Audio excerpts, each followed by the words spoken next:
閉じず楽し飛ぶがごとし。ただいま。そうそう、今度はルー・ジューファンって本名でサインしたんだ。ドクターはこれまで通りグレイズって呼んでいいからね。ただ働きはしないよ。でもお代は相談に乗るさ。人間100味、その中でも段々の味が一番いいの。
曾经那样平原，皆有何时都看来玩热汤面。他像越过这时代，一个转露色情节，如此唯美，怎么高出的迷线？在假设天上星天，蝴蝶诉着双边线，烫沙扎红锦绣人面却不见。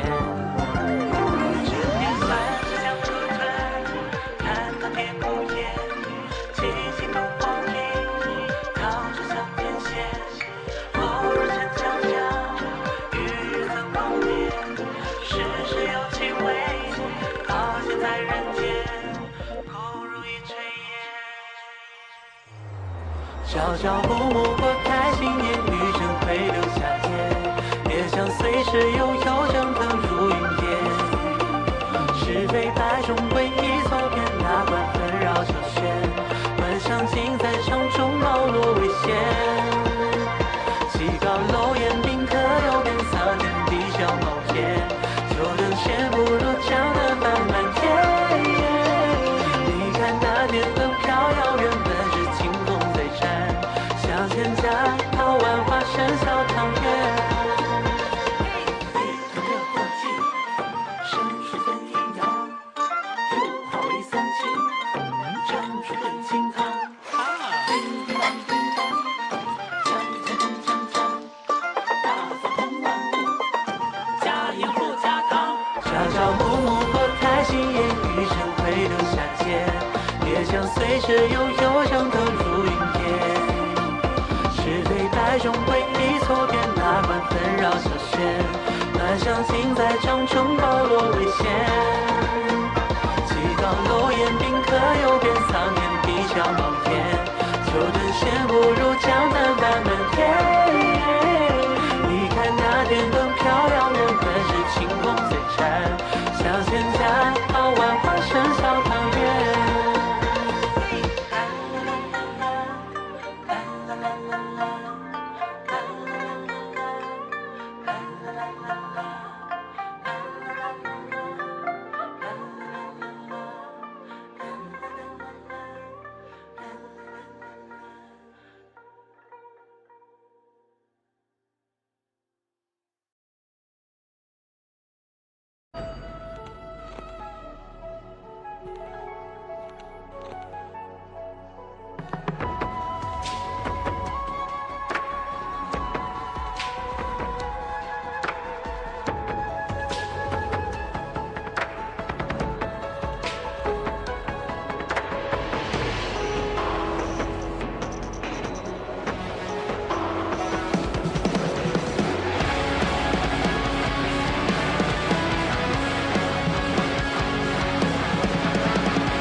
Every day I wake up. Okay. Man, I cannot wait for the actual PC client to come out because having to open Google Play on PC is a pain in the goddamn ass. It takes forever to load up. God damn it.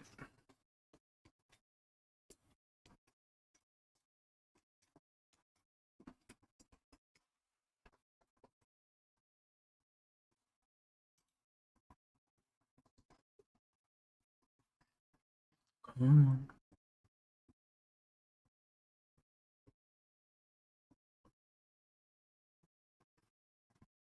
Wait, do I have no audio? Oh, wait, no, there it is. Man, oh man, oh man.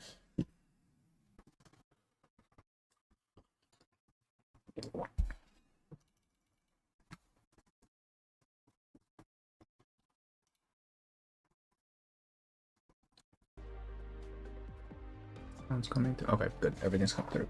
Fantastic. La la la, have a seat. Make yourself at home. You can order anything on the menu.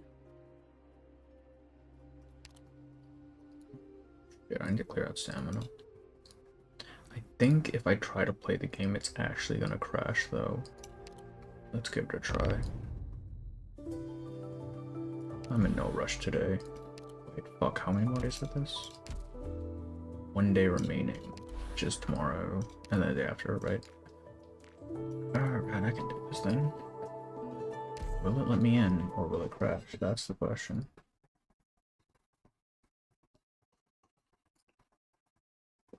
Okay, let me in. I'll see if it stutters on OBS. It's probably gonna stutter. This goddamn program cannot handle this game for some godforsaken reason. My Twitter looks more like a meat and tater omelet in a bad way. That sounds good. Wait, why is that bad? That doesn't sound bad. It actually just fucking crashed. Holy shit, I think. Bro, this client is fucking trash. Well, this music is still playing, so I don't know if it actually crashed or not.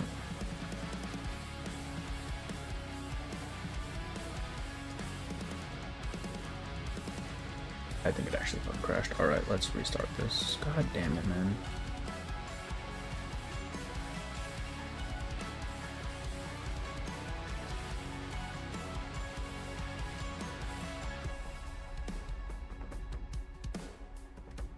Alright, close. Good evening. Hello, how are you, Corpse? Yeah, the game just crashed, so we're gonna kill that for now. We're gonna restart that. Wait, where is it? Oh, there it is. Ugh. Alright, so gameplay is no good, which means I'm gonna have to, for the actual event coming up, I'm actually gonna have to connect my fucking tablet to my computer again, which is just a pain in the ass. Oh god, please open.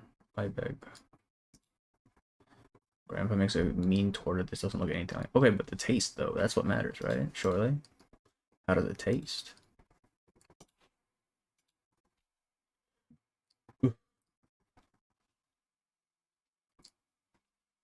Man, I'm looking at my Google Play beta thing, and it's got like Black Beacon on the side here and Do at Night Abyss. It's such a bummer that Black Beacon had to shut down.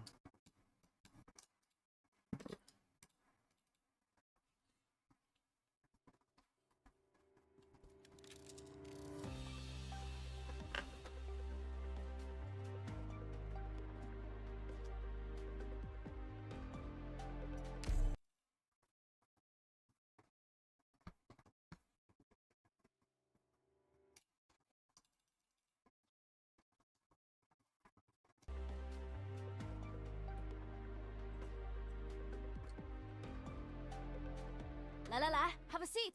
Make yourself at home. You can order anything on the menu. Oh wait, this is gonna go away soon, isn't it? How long is this? 27? Oh, it's got time. Because I do need to pick up some stuff for that.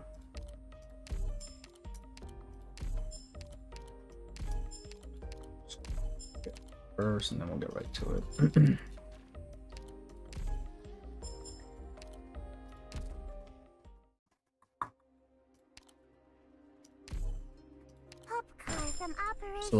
Still has live updates, even though Arknights, bro, it's still going. It's probably gonna keep going for at least another couple of years, if it all goes well. So at the very least, they need we're what 6 now of the 12 siblings, which means at least another 6 years. I'm Spot from Operation Reserve Team Ace.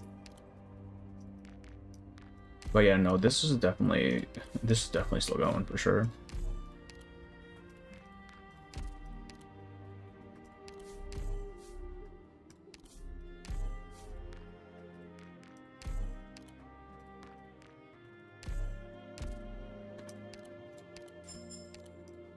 The dailies for this game do take a little bit, though. Mind if I do some redecorating in here? Try touching my ear. I promise, no surprises.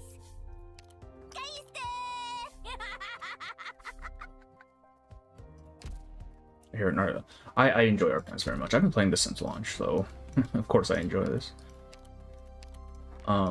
The story is very long, though. It's not. No, it's not. It's not. Like, if we were to put it into, like, reverse terms, it's about the same length. It's just there's fewer nodes, so each node itself is longer.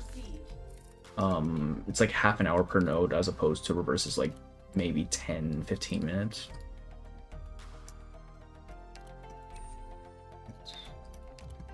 I wonder if the people at Red Since many of the Recoleta and old teams... Oh, Euphoria, and she's pretty crazy, actually, request thinking. Is she actually good? I don't know, because I know she kind of fell off. Just because Ritual is not very good compared to, like, the other shit, right? Make yourself at home. Is she? I'm assuming she's still a Ritual unit, right?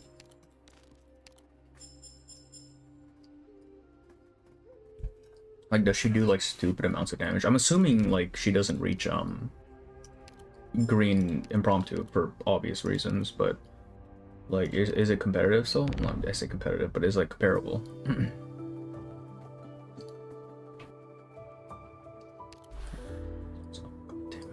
As well. Alright. Alright, so we can probably do less than 6 nodes, we'll see.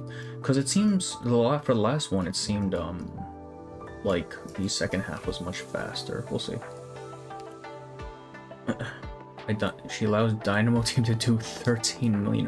Why is she in a Dynamo lineup? What do you mean, man? What the hell? Alright. Chrysanthemum tea with dried tangerine peels. Dried orange peels left to age for 40 years in the same cup with freshly picked chrysanthemum. The flavors of yours stand for the careful tasting. Is there a point to age orange peels? Like, it's not like wine, is it? Like, they're dried. There's nothing fermenting there. Alright.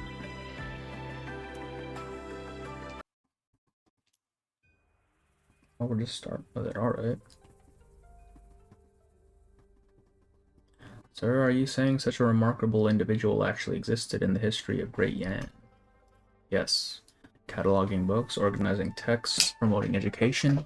If she did so much for all life under heaven, why does no one remember her or even... Oh, this is G. They're talking about... Gia, they're talking about. Aleph Karen is my new best pen pal. God damn, bro. They're basically the same dude, right? Red and white and black? Yeah. Because member recognition on Blaze user, even though I still don't know how to play her Dynamo, I just tag. Is she actually a Dynamo unit now? Or does she just fit in the team really well? Sir, can you identify this character? I don't believe I've ever encountered it before. It's not that no one remembers her, it's simply that her true name in one lone word was never recorded in the history books. Isn't it a pity? Her pen captured Great Yan's long history and vast expanse, yet not a single page in the historical records bears her name. Sir, if I were to complete all the missing records, do you think I could reconstruct her image? She just fits, she's still Ritual. Oh, okay, I see.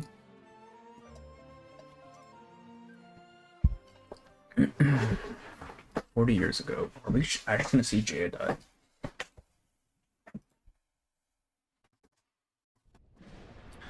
April 21st, 1062. Guyu.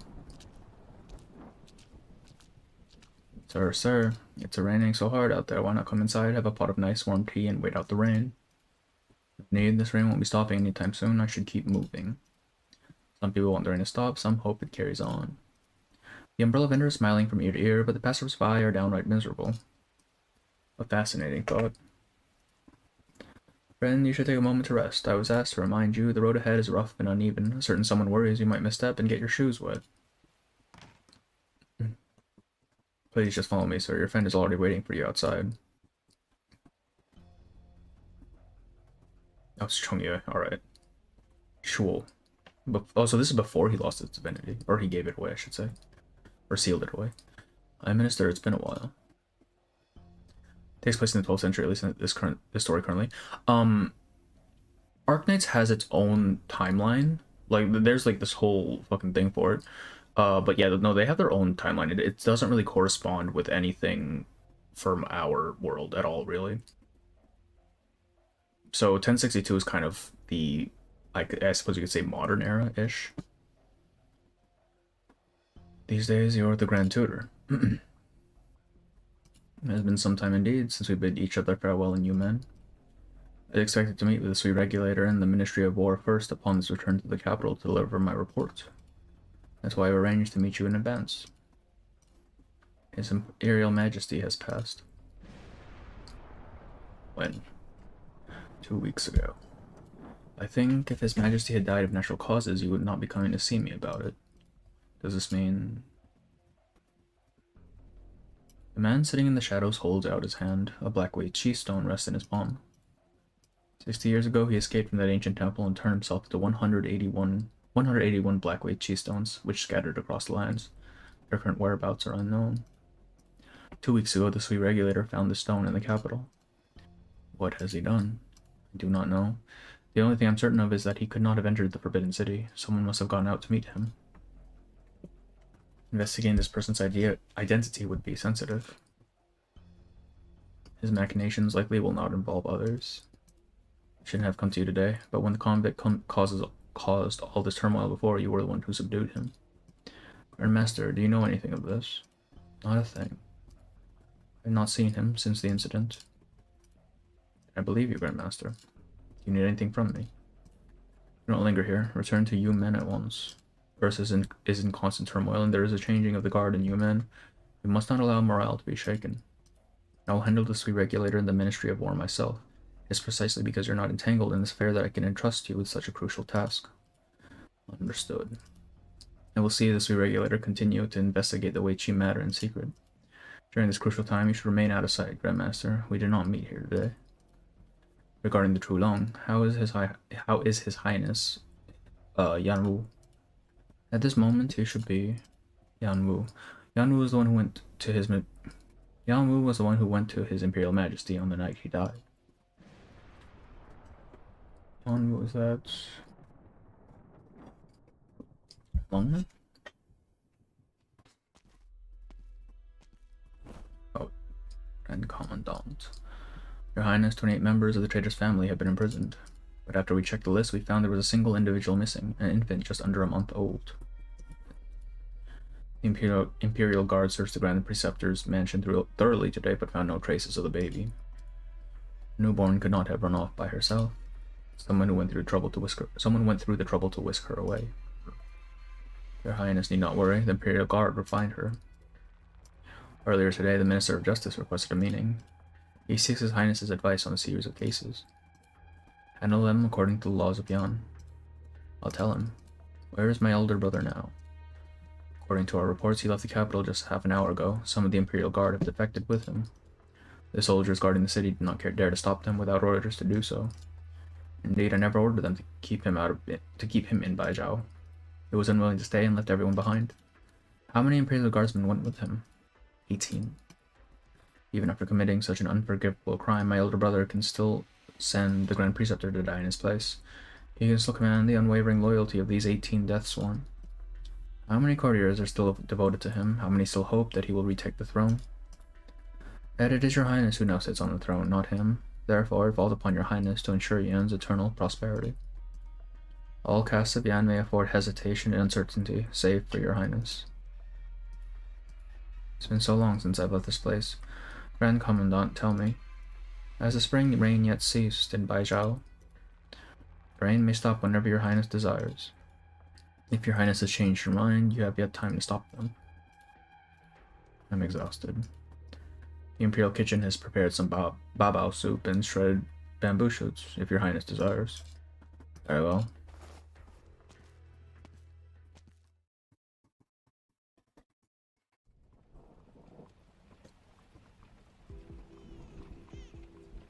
There. Don't cry, we're on our way home, we're almost there. Look at this guy. Pick up the pace, please, if you could. It's raining too hard and I can't see too well. Couldn't go any faster at this rate. How much farther to the next station? I'm exhausted too. A normal fucking old man, yeah, actually. At least 30 li. Brother, just how urgent is your business that you bring your whole family along to travel on a night like this? Please, just go faster. Oh my god, I know that's the silhouette. It's the fucking Yen guard. What the? Yanni's exclamation. What's somebody doing out here in the wilderness at this hour? The man looks around, but the endless rain blocks his view. It is too dark for him to see anything. I'll have to get out of here.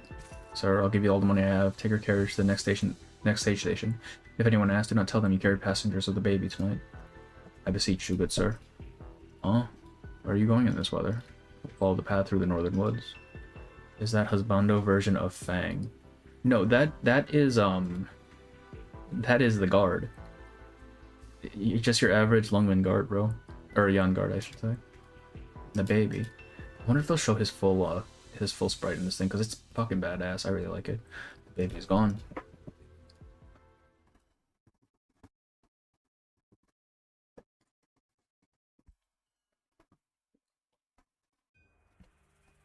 Some old guy. It's her. The baby is sleeping soundly in her cradle, oblivious to the mud and blood on her face. I did everything you asked. I know their methods and I know how to answer them. Don't worry, I won't allow any blood to stain you. Looked like Capitano kidnapped their kid and just left him there, yeah. Apparently, shit. But sir, I have no way to repay your kindness. No, you need not thank me, I did not do this for you. She has done so much for me, yet what I do today will neither clear her name nor even begin to avenge her. I have no family and no affairs to settle after my death. I ask only one favor of you. Please, take this girl in. You need not tell her anything, just let her grow up and live her life in peace. I'm assuming this is Blaze they're talking about. You know, if she stays here, it'll be risky, with a greater possibility that this old case will be reopened. But isn't that what you want? We may be powerless to change the situation right now. But if one day, be it 3 or 4 decades later, the truth is revealed, all the blood shall not have been shed in vain. Right then, I swear it. Because if this is 40 years ago, then Blaze is like 40, so maybe? Okay, this is a trial stage, so that has no story attached to it. In terms of spring onions and tofu, it takes quite a bit of skill to give it the proper clean taste. Scallion tofu. OR1.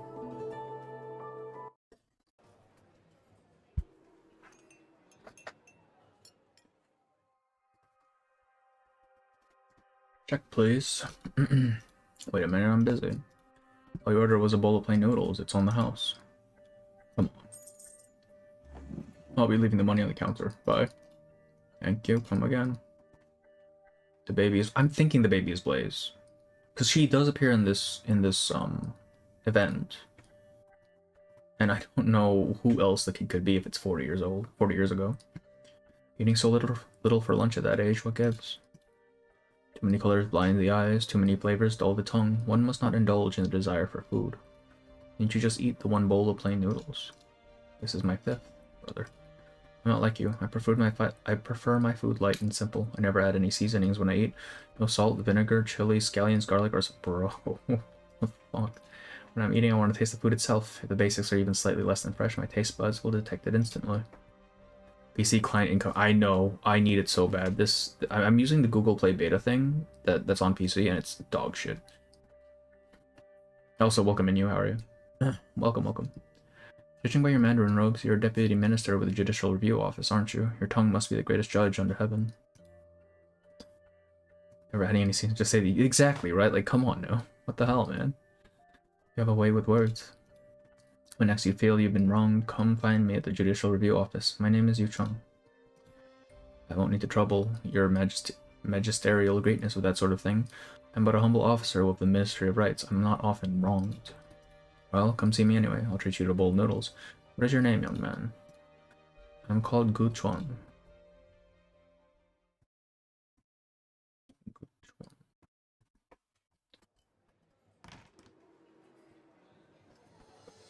Hey, Jiang, I'm here. Fuck is this guy? Coming. What'll it be today, Leo?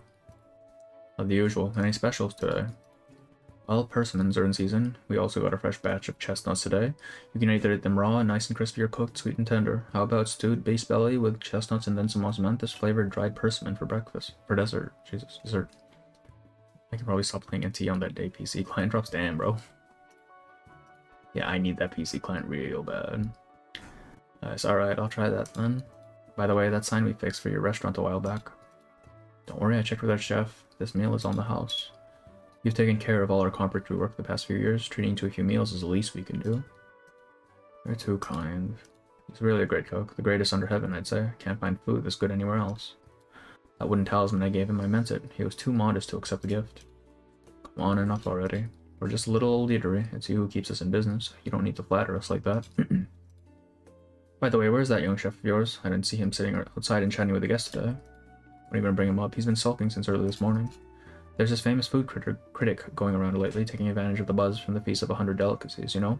I hear she's visiting all the hidden little eateries in town, rating them one by one in the newspapers. Too much stuff to do for me. Yeah, especially like the weeklies, those take quite a long time. I know, I hear she published an article reviewing taverns in Baijiao. She's even writing a book, says she wants to compile all the best recipes from Baijiao, past and present. She calls herself the Wandering Foodie or something like that. He's certainly ambitious. Baijiao has countless taverns, and these places have been making their dishes for generations. To write a book about them, she'll need a wealth of knowledge and a stomach big enough for all that food. It's a Bilibili World 2026, and there's a video of a huge crowd at the club. Wait, really? I did not know that. What the hell? I didn't know they had any events recently. Exactly, but I hear the book she's working on, Baijiao Cuisine and Food Culture, already earned some praise from the head chefs of the 4 great restaurants, and none of them have anything bad to say about her reviews. Rumor has it she's dropping in here today. Well, you have nothing to worry about. With your chef's cooking, even the harshest critic will have nothing to criticize, right? You know his temper. Whether the reviews are good or bad, he can't stand people talking about his food. He says he doesn't want to get into a cooking competition, but that's just because he's afraid he'll lose. Bro, alright, that's enough of that. The only thing I'm worried about is people discovering this place, so I won't be able to get a table here anymore. Knock on wood. Oh, another customer. The fuck are these guys? Hey, look, the two of you coming right at this hour. We're right across from the Judicial Review Office. I guess it's kind of become your unofficial cafeteria. If it wasn't for this restaurant, I would have resigned and moved home ages ago. Don't say such things, we have a duty. How could you think of resigning? You know what somebody like that has footage? Yeah, if you got it, post it in the thing. Why so serious? Why so serious? It's the Feast of 100 Delicacies, of course. The busiest time of the year for the office. Haven't had a good night's sleep in a month. Who can keep going like this? Precautions are necessary, though. There are so many tourists here now. If something bad were to happen, it'd be a disaster. That's ominous. No matter how careful we are, there's just too much going on. Something is bound to happen. Enough shop talk. Just enjoy the food. If we're talking about work because I want to. By the way, did you hear about the Defeng Lo case? What case? If there's anything to say, just say it and why all the secrecy? I'm not trying to be secretive. This case is just downright eerie. This is 6 hours ago. Oh shit. Oh shit. I'll have to take a look at that then. Oh my god, it's a kitchen. It's really fucking weird going from like that old like Chinese eatery to this like high-class fucking modern kitchen. On the 15th of last month, when Defeng Lo was busiest, every one of its 100 or so stoves were burning all day and late into the night. That night, one of the stoves caught fire and the staff could not put it out. A handful of chefs were injured. The originating pipe sprung a leak, was it? That's nothing new. Well, the investigators could not determine whether the pipe had been tampered with or not. Hundreds of people have access to that kitchen. Who knows if someone did something? You must know that the Defeng Lo case Fang Lo is the most famous restaurant in Baijiao and the organizer of the feast. The thing that makes this incident particularly strange is that it happened on the 15th day of the month, and the fire started on the 100th stove. Some say they saw a strange silhouette amidst the flames.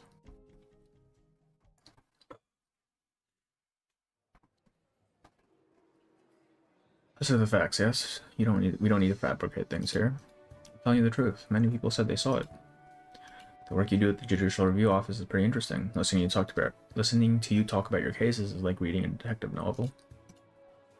Come now, we're hardly authors here. It's just that whenever a case drags on for a few weeks without progress, I have nightmares about it. Actually, now that you mention it, I also heard about a strange case recently. There's nothing supernatural about it, it's just plain weird. Another juicy story, do tell. I really shouldn't divulge too many details about this. Can't tease us like that, the suspense is killing me. This is a matter of great importance. The place where this incident occurred is truly significant. It was the Mr. Ning's manor, former Minister of Rights. Oh, this is the lady from last patch.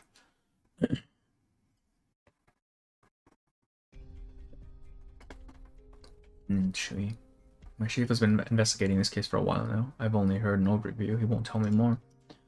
Mr. Ning has been retired for several years now. He's in the process of leaving Baijiao and moving back to his home town in Jiangnan. But a few days ago, a strange thief broke into his mansion.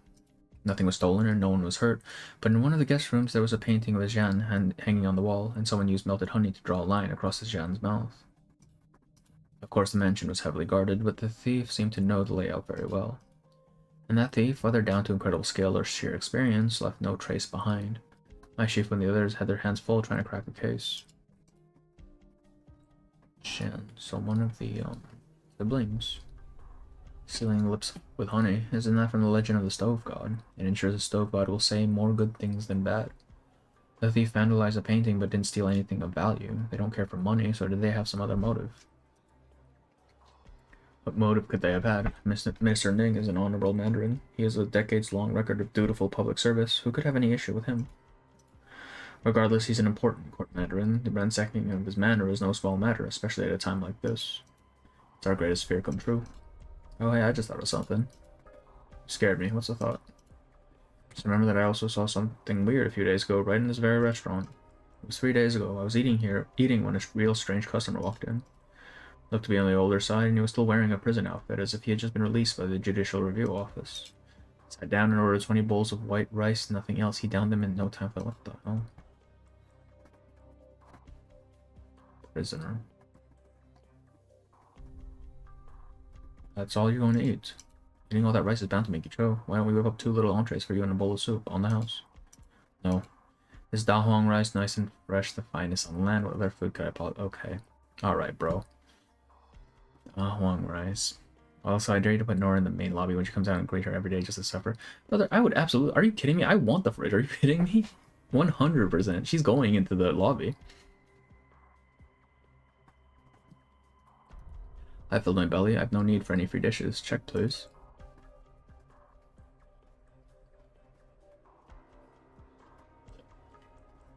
After the funny fellow finished eating, he grabbed all 20 empty bowls and walked out of the restaurant. He kept walking until he reached the Judicial Review Office.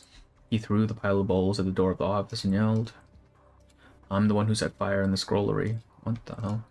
Well, I'm sure you know more about it than me, especially with my terrible memory. Who was that guy anyway? What happened to him in the end? There's no way I could discuss something like that with you. Alright, bro. There are civilians at the next table over. Don't worry about them. I heard the lady speaking Victorian. I think they're foreigners. They don't understand what we're saying anyways. Oh, there she is. Hi, Blaze. In perfect Yanese. Laoban Dai Yansan.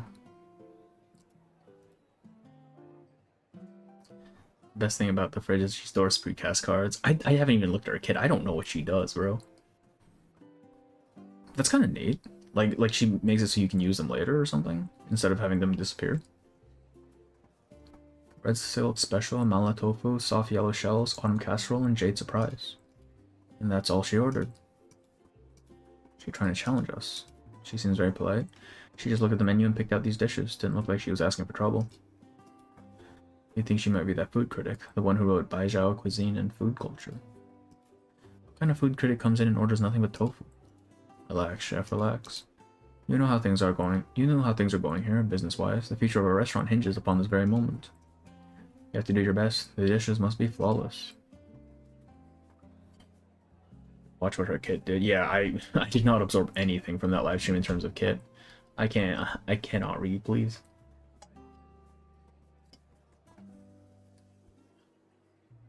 The Victorian woman pulls up a chair and 2 jugs of wine and sits at the table with the 2 mandarins of the Judicial Review office. She casually pours each glass of wine. Its rich, sweet aroma soon fills the table. Please drink and enjoy. This wine was meant for sharing. So what's next? What happened next? What became of the weirdo who threw the empty rice balls? Lady, what you just heard was nothing more than idle diners' chatter. Whatever you do, please do not share it with anyone else. You haven't finished the story yet. Where's the cliffhanger? Where's the stay tuned for the next episode? I'm a Mandarin of the Judicial Review office, madam. I'm not a storyteller in Tea House. What a coincidence. I have a good friend who works there too. And here I was thinking everybody at the Judicial Review office was stuffy, pretentious, and tight-lipped. Here, madam, have you come to Yan all by yourself? Are you here on vacation? Let's not be so formal. My Yanese name is Huang, or Blaze in Victorian. And yes, I guess you could say I'm here on vacation. Who does she know in the Judicial Review office? I haven't met many Victorians who speak Yanese as well as you do. Have you lived in Yan previously? Actually, no, but I'm not 100% Victorian. My father is Yanese. It's lazy. 3 rules, you say? Yes, if you can't follow these rules, I won't be able to take you back to Baijiao. Okay, lay 'em on me. First, be wary of strangers. Do not, of your own volition, take actions that are unnecessary. Alright, that's already going out the window. What do you take me for? A 3-year-old? I know that. What else? Second, do not tell anyone that you are infected. Do I really need you to tell me that? Third, do not under any circumstances tell anyone about your father. Okay. Blaze, you were an important witness in all of these major cases, as well as an important piece of evidence. Okay, yeah. It was her. I need your 40-year-old woman, by the way. I need your cooperation, and in return I will guarantee your safety. What's that about your dad? I'm here to visit some family, and I'm on vacation. Well, madam, you came at the perfect time. The Feast of 100 Delicacies is about to begin. All Baijiao's restaurants compete to serve the best dishes. This is the time of year when you can try the tastiest food. Really? You have any Baijiao delicacies you can recommend, or maybe a restaurant or 2? Baijiao doesn't have any signature dishes or Baijiao delicacies, as you put it. Instead, you'll find that every single dish you eat in Baijiao makes a delicacy. That makes sense. I didn't make the connection until now that Baijiao means 100 stoves in Victorian. You know what they say, to the people, food is heaven. Yes, the name Baijiao bestowed ages ago by the reigning Zhulong means to tend all cooking stoves under heaven. Later, someone said exquisite food demands meticulous preparation. See? Food doesn't just fill your stomach, it soothes your soul. There are different dishes for every season and every region. The best chefs, they have a wealth of knowledge and the power of the gods at their fingertips. Well, not fooling around with foreign tourists. Order up.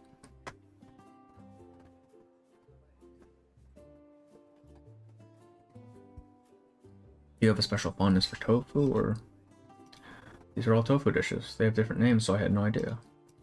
Would have thought the inn had so many different kinds of tofu. Oh, right, she's in this event, didn't you?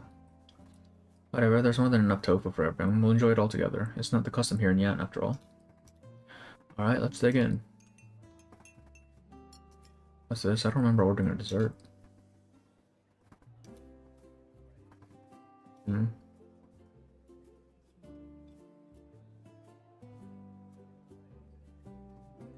Use some of the food. Does she like it? Actually, she didn't really eat much. She gave most of it away to the other customers. Settle down. She might be feeling out the ambience, you know? Just calm down. Let's see what happens.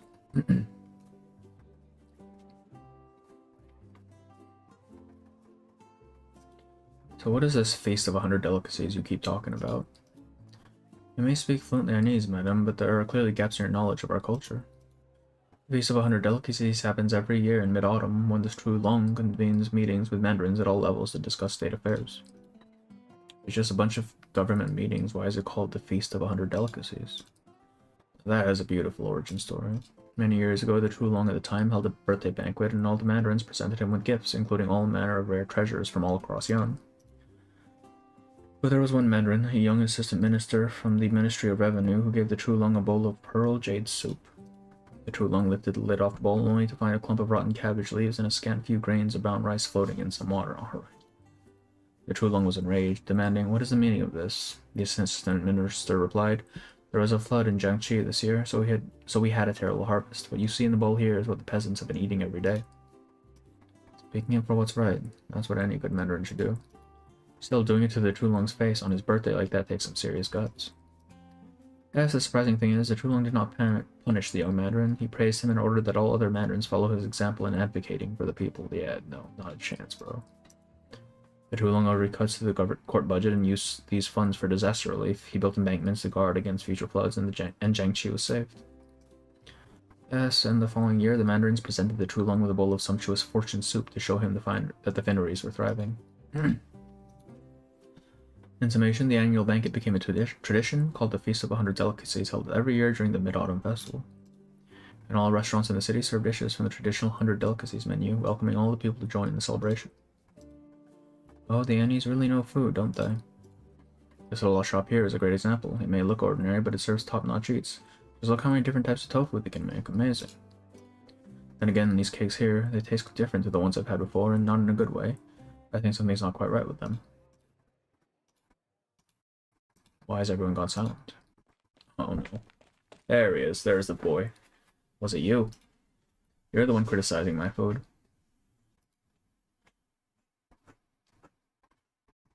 Yeah, alright. I like how that's a battle node right there. Post-battle.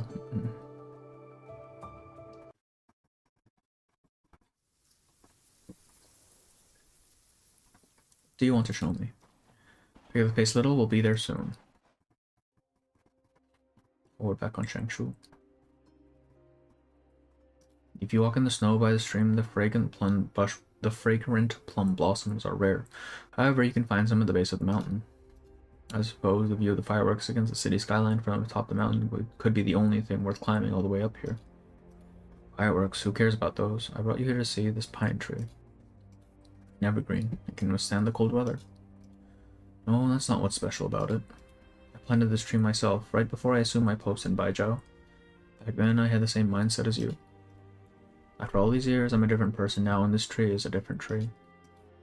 I do not understand.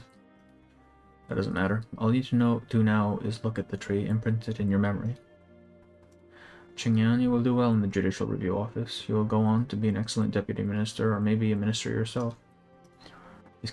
Those cases will not be a problem for you. There's really only one issue that you'll need to focus on. Will you be able to handle the truth? I do not understand. You don't need to understand now. Every once in a while, you will think back to this pine tree. Once you've spent enough time contemplating the tree, you will understand the rest. After I die, cut down the tree. Use its wood to fashion my coffin. Mr. Yu, we should be going. The higher you climb, the colder it gets.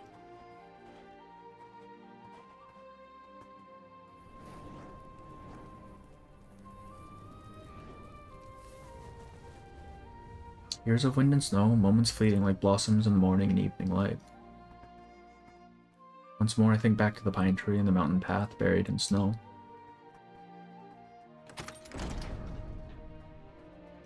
Yu Cheng, what penalty do you propose to atone for your guilt?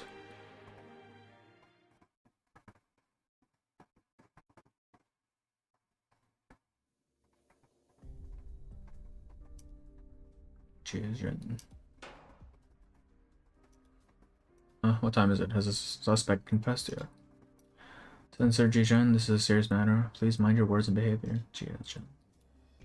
This is a routine internal matter for the Judicial Review Office. The Department of Discipline and Supervision is just going through the motions. It's not a big deal. What happened so far? I caught Blaze shit talking about hair going. That's okay. Nothing has happened so far. We got some backstory for Blaze. Apparently, she's some royal baby. Was rather some royal baby. And there's going to be a festival, a food festival. It's still introducing stuff.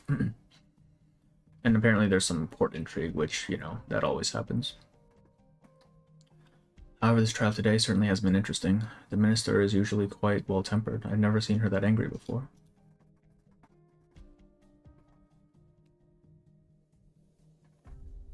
Oh shit. She looks cool. Chen Che. Wait, Chen. Is this Chen related to our Chen?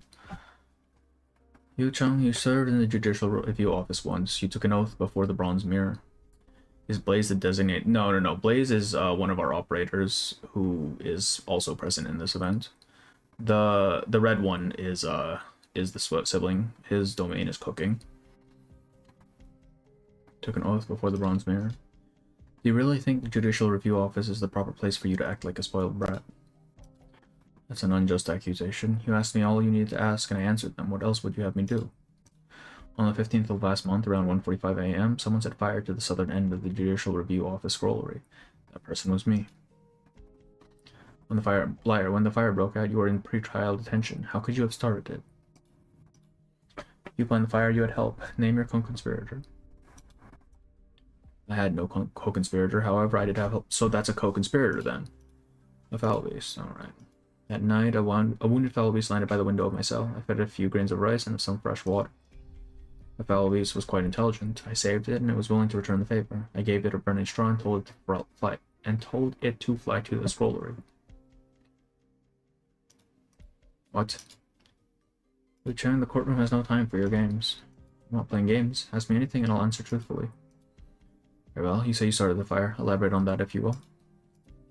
What species of foul beast was it that you used? I look like a foul beast expert. I only remember that it was completely black without a single stray hair, as black as the human heart. Alright, brother.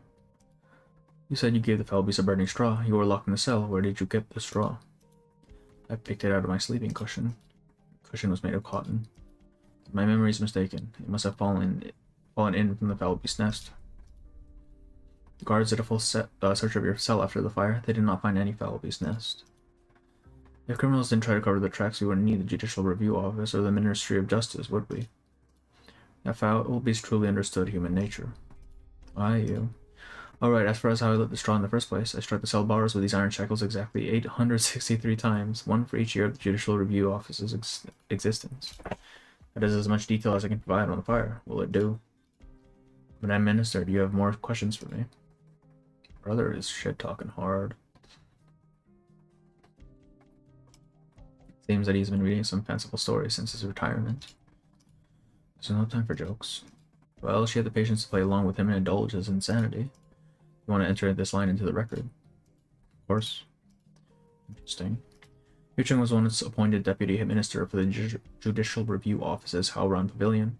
There he took down countless corrupt mandarins and notorious criminals. However, after his retirement, you convicted him of fabricating evidence, which is how he ended up here. As you think back now, do you regret your choice, Deputy Minister Lin? The law is the law. It bends for no man. Stop trying to stir up trouble, Censor G. When we look at it, Yu Chung's behavior is quite odd. When he is charged with fabricating evidence, he did not question it or protest. Now, after he's been convicted, he decides to start a fire. It's not right. I still have questions. Yes, Deputy Minister Lin. Then Xinyan puts down her pen and paper and happens to meet Yu Chung's gaze. The prisoner who's been pretending to be insane is now staring at her intently. She wants to know the truth. She does not fear revealing herself in the process. Yu Chung seems pleased with Lin Xinyan's reaction. He closes his eyes as an ugly grin crosses his face. Deputy Minister Lin, as acting clerk, you need only take notes. Mr. Chen, there is one question you haven't yet asked. Yu Chung claims he set the fire. What was his motive? The suspect's confession is clearly nonsense. Why bother asking his motive? I'm the one who set fire to the scrollery. You must believe me. As for why I did it.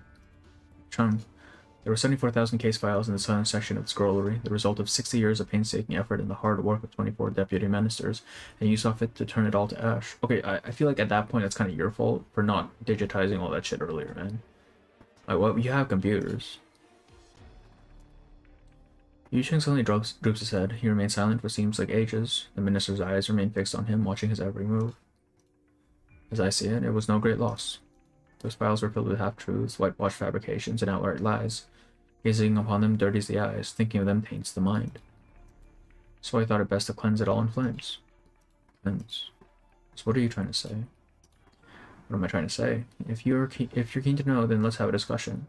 That which I burned, was it clean or dirty? Mr. Chen, the suspect is clearly suffering from some sort of mental disease. It's getting late. Shall we conclude the questioning for today? Escort Yu Chung back to his cell.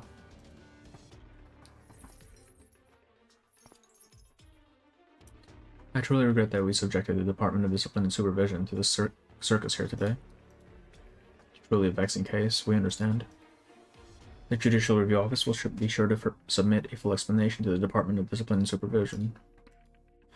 I just hope this can be resolved quickly, so I don't have to take so many trips here. You planted way too many camphor trees in the courtyard, they're making me sneeze. I shall take my leave now. Deputy Minister Lin, see you. Should be off too, Lin Qingyan. The courtroom door swings open as sunlight pours in once more. Lin Qingyan immediately spots the 7 towers with 18 pointed roofs hidden in the shadow of the trees. The Judicial Review Office scrollly were all built in this style. The roofs of the towers seem to be covered in ash, the remnants of the burned southern section. Just as she is about to step out the door, she hears a faint voice. Lin Qingyan, it's almost time. Do not forget. Lin Qingyan steps out into the cold sunlight without even hesitating.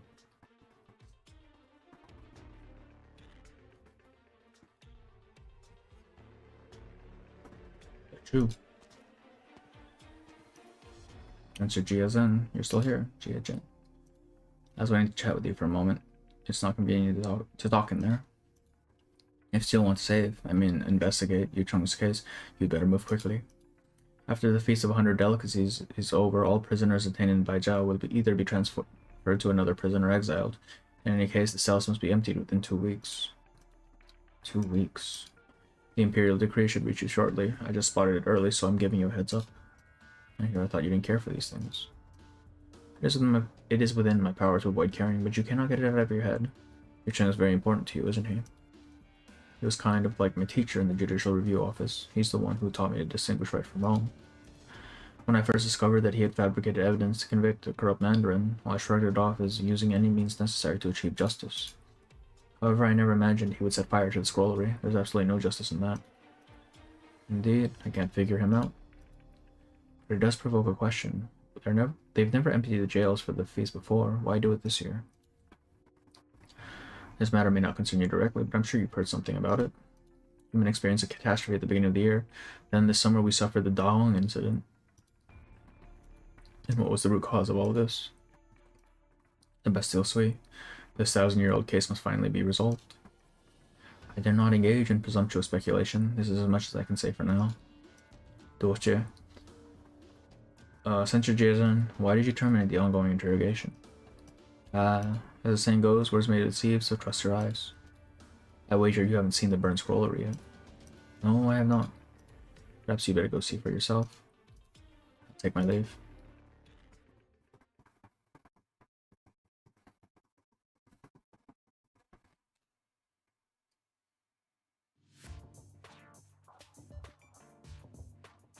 The restaurant, which was loud and boisterous just a moment ago, goes completely silent. The regulars, anticipating what is to come, file out of the diner one by one. Of course, they remember to leave money for their meals. Zhang, close the door. What happened? Zhang, wasn't she just eating these tangerine cakes here? Yes, she was. And didn't you tell me she was criticizing taste? No, she said they taste different. Not bad, just different. Winking vigorously. I guess you'd call it criticism. They're not exactly orthodox, different to what I had before. So you're the head chef, eh? Pretty young, aren't you? I'll try to change the subject. I was just critiquing the food. That's not a capital offense. Besides, I thought the rest of the dishes were awesome. Now you're on a flattery. This is my restaurant and I have my rules. You either tell me what's wrong with the tangerine cakes or I won't let you leave. I told you already, they taste different to the ones I've had before. Where and when did you eat them before? Oh, maybe more than 10 years ago, when I was living in Victoria. A relative sent them to me. Did you come here to start trouble? Zhang, escort her out. No, we're not in the habit of kicking customers out of the restaurant. Good madam, think for a minute. What exactly is it about these cakes that taste different? Maybe this is all some kind of misunderstanding. I think. I remember the tangerine cakes I had before were sweeter. Yes, you must not have used enough sugar. Oh. Tangerine cakes need more sugar. I think I took you for a food critic. You're a woman with absolutely no taste. Won't waste my time arguing with you. Please leave. You say I have no taste when the real problem is your cooking. Oh no. Cooking, you say? Don't make me laugh. My cooking, my culinary talent, my... Alright then, I'll make you a bed. Go out this door here and sample the food at some of the other restaurants. If you find a better tasting meal, I'll give you this entire shop. Oh, please, no. But if you can't find better food, you have to sit at this table by the window and shout out to the streets. Yeah, what? Apologize to me 100 times. Please, no, brother. Yeah. Oh dear, what would I want with your restaurants? Let's do this instead. If I find food that tastes better, then you'll let me eat here for a month free, and you'll teach me how to cook a few of the tastiest dishes in Yanni's cuisine, also free of charge. Huh? There's an old Yanni saying, give a man a fin, you'll feed him for a day. Teach a man to fin catch, and you'll feed him for a lifetime. This restaurant, when I leave, I can't take it with me. If you teach me how to cook a few tasty dishes, I can cook them up for my friends. Are you just criticizing my cooking? I told you, all your other dishes taste great. Wait a moment, don't need you to trick me like that. We still need to discuss tangerine cakes. Okay then, I'll take your bet. I know I can find tangerine cakes somewhere in Baijiao that taste like the ones I had before. What's that weird smell? I think it's coming from back in the kitchen. I don't smell. It's like something is overcooked. It's too. You know, I wasn't expecting you to be so hot-headed. I really wasn't. That's interesting. Here comes sir, I apologize. Our head chef has a bad temper and is easily offended. Please come again, alright? Pretty weird. I've heard that skilled chefs tend to be eccentric. Oh boy. In fact, I'll bet the reason he was able to become a good chef was precisely because he takes his food so seriously. Did you notice that each of the 5 tofu dishes you ordered had tofu cut in a different way, yet each piece of tofu within each dish was exactly the same size and shape? I don't think many chefs in Baijiao could accomplish that.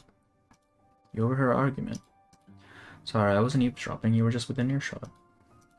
You were all having fun, sharing your dishes amongst yourselves. Well, I believe you accidentally took the plate of tangerine cakes that I ordered. Oh, sorry about that. What a dummy I was, taking someone else's food, then having a fight with a chef over it. Wait here, I'll order you some more straight away. No, there's no need for that. I came here today to try the food. After seeing how much you all enjoyed it, well, I figure it must be good enough. Oh, she's the one who's doing the review. However, I'm still a little curious. What exactly did you not like about the tangerine cakes? I can't really put my finger on it, but I just know I've eaten better ones before.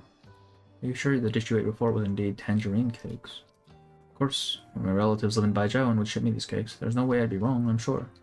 She didn't even know where the food was. Yeah. She just causes all sorts of trouble. That's great, bro. Kick her the hell out. May I trouble you with a request then? You're going out looking for another restaurant that serves these tangerine cakes, right? Can you take me with you? Sure, you're from Baijiao, aren't you? That's perfect. You know your way around these parts. Then again, it's getting kind of late. Let's meet here again tomorrow at noon. What do you say? Certainly. Alright, by the way, my name's Blaze. I'm a tourist from Victoria. How should I call you? I'm a woman of few hobbies. I like to write and I like to eat. My pen name is The Wandering Foodie. In any case, you may call me Jingsu for short. She's absolute dog shit in game. Her class is like one of the worst classes.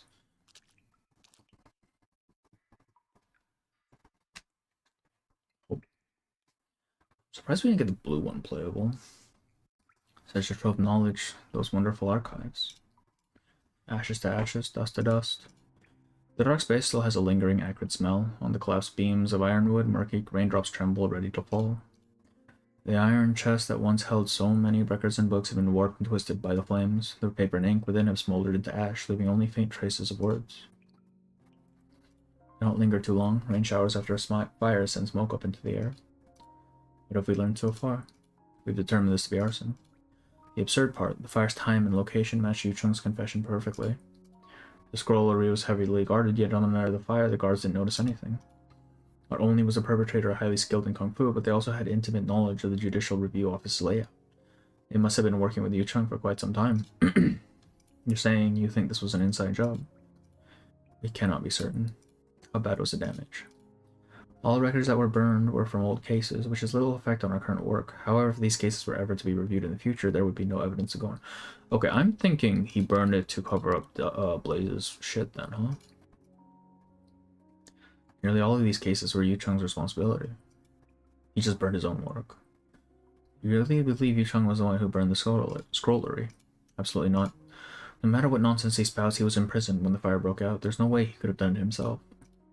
However, I'm sure he's involved in some way. He's working with someone else. What did he mean when he suggested the files are dirty? Is there something on your mind? Do you still remember the last case Yu Chung investigated before he retired? How could I forget? 40 years ago, the Minister of Justice was stabbed in the street. The assassin turned out to be a mad beggar. The Judicial Review Office did everything in their power to uncover the man's identity, to no avail. In the end, they classified the murder as a random, spur-of-the-moment act of violence. But nearly 30 years later, Yu Cheng accused the sitting Minister of Rights, Ning Shu, of being the murderer. I worked with Yu Cheng for many, many years. I knew him better than anyone. However, in his last few years in the office, he began to change. Something radicalized him. He began doing whatever it takes to catch criminals. He even started fabricating evidence to close cold cases and settle old scores. If the accusations against him were baseless, then why did Minister Ning resign? What do you mean? Do you still remember Gu Chuan?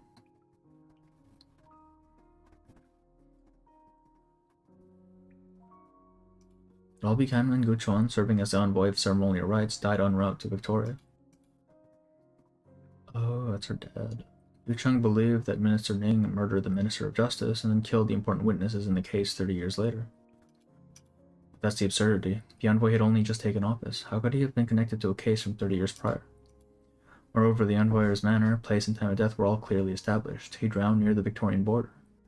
How could the Minister of Rights have orchestrated his death all the way from Baijiao? The Judicial Review Office recorded Gu Chuan's death in the case files. The files are somewhere in this pile of ash that lays before you. Why raise these two cases now? Do you think they're connected to the fire somehow? I would call it a hunch. Yu Cheng's confession has drawn our attention, but clearly there's some kind of larger scheme behind the fire. The real question isn't who set the fire, but the arsonist's ultimate goal. Would you hand this case over to me? No. On what grounds? Yu Cheng asked you to take notes during his trial. This is why you stand here now, and it is also the reason I cannot allow you to participate any further. Whatever Yu Cheng's plan, you are most certainly part of it. I know you regard him as a mentor and couldn't bear to see his reputation tarnished, but I will assign someone else to investigate the fire. Rest assured, we will get to the bottom of this. What about the cases that Yu Cheng once investigated? You'd best forget about those. No matter what you intend to investigate, it's simply not a good time. Why do you say that? Ling Qingyan, you are a deputy minister in the Judicial Review Office, not some patrol woman. Every case you handle has a ripple effect. Your so-called act of justice may very well become a dagger in the hands of those with ulterior motives. So you know what's really going on with these cases, don't you? Stay away from Yu Cheng's case. That is my suggestion. Do not force me to make it an order. I have one final piece of advice. You must learn to prioritize. The past is never as important as the present. The young deputy minister is still standing in the same spot. She walks down the path that's been cleared through the rubble, through the place that once held so many case files. The arsonist's motive is quite clear. He never wanted those files to see the light of day. Whether Yu Cheng fabricated evidence or not, all available clues in both cases point to Ning Shu. But why would the Minister of Rights assassinate another high-ranking Mandarin? She bends down and brushes aside a charred beam, revealing a hint of green emerging from the ashes. It's a pine tree. Yu Cheng, you. I planted this tree myself right before I assumed my post in Baijiao. After I die, cut down the tree, use its wood to fashion my coffin. Meng Jinyan, it's almost time. Don't forget.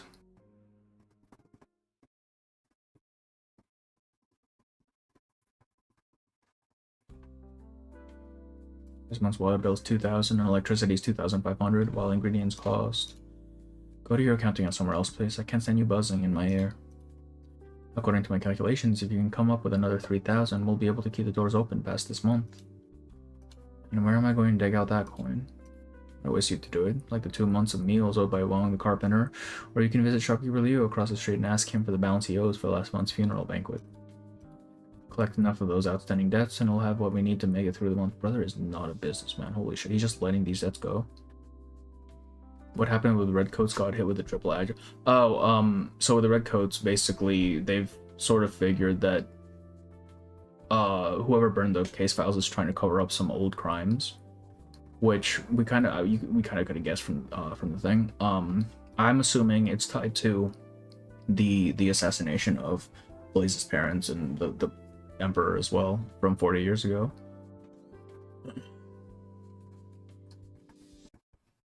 Wait. That's less than ideal, isn't it? Customers on credit are in the top spot. Going up to them and calling the debt right now feels awkward to say the least. Don't fucking feed them, brother. I want to play the good guy.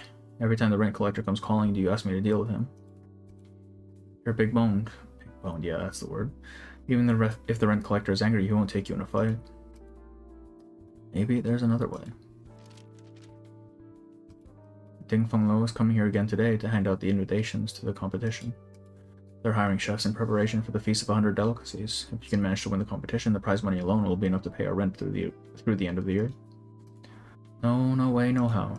I am the proud owner and head chef of Savors at Yu's. How could I stoop so low as to work for someone else? There's no ordinary cook. The head chef at Ding Feng Lo doesn't take apprentices, but even a casual demonstration provides enough to keep most chefs learning for 3 to 5 years. Plenty of people dream of working under him, never to get the chance. Besides, it's for the Feast of 100 Delicacies. The menu is recorded every year and passed down through generations. This is a lifelong dream of countless chefs. Those who want to attend are free to go. I shall not. Are you scared? Alright, bro. I'm not scared, you're scared. What? Feast of 100 Delicacies? It's nothing more than a group of old gray hairs hosting a big dinner party. All they ever talk is politics. They don't even have a chance to eat. It's a waste of time. Just listen to your arrogance. You talk as if you've been there in person. You cater so many banquets, they're all the same. You won't take any of my suggestions. I guess we're just going to let this restaurant fail then. Good grief, for the boss like you, I've got to start making new career plans. Okay, if it's just another 3,000, maybe I'll start making extra deliveries each day through the end of the month. I have no ambition. As a chef, you don't want your restaurant to do well. I'm not even sure why you opened it in the first place. People need to eat, which means there has to be someone to cook for them. As long as we have customers who want to eat my food, this restaurant will do just fine. More importantly, I promised I'd wait for a certain customer, and that one still hasn't shown. I can't close the shop yet. What customer? Who do you need to wait for? Just not time yet. A great stew demands patience. You have to add in the ingredients at just the right time. There's no need to rush.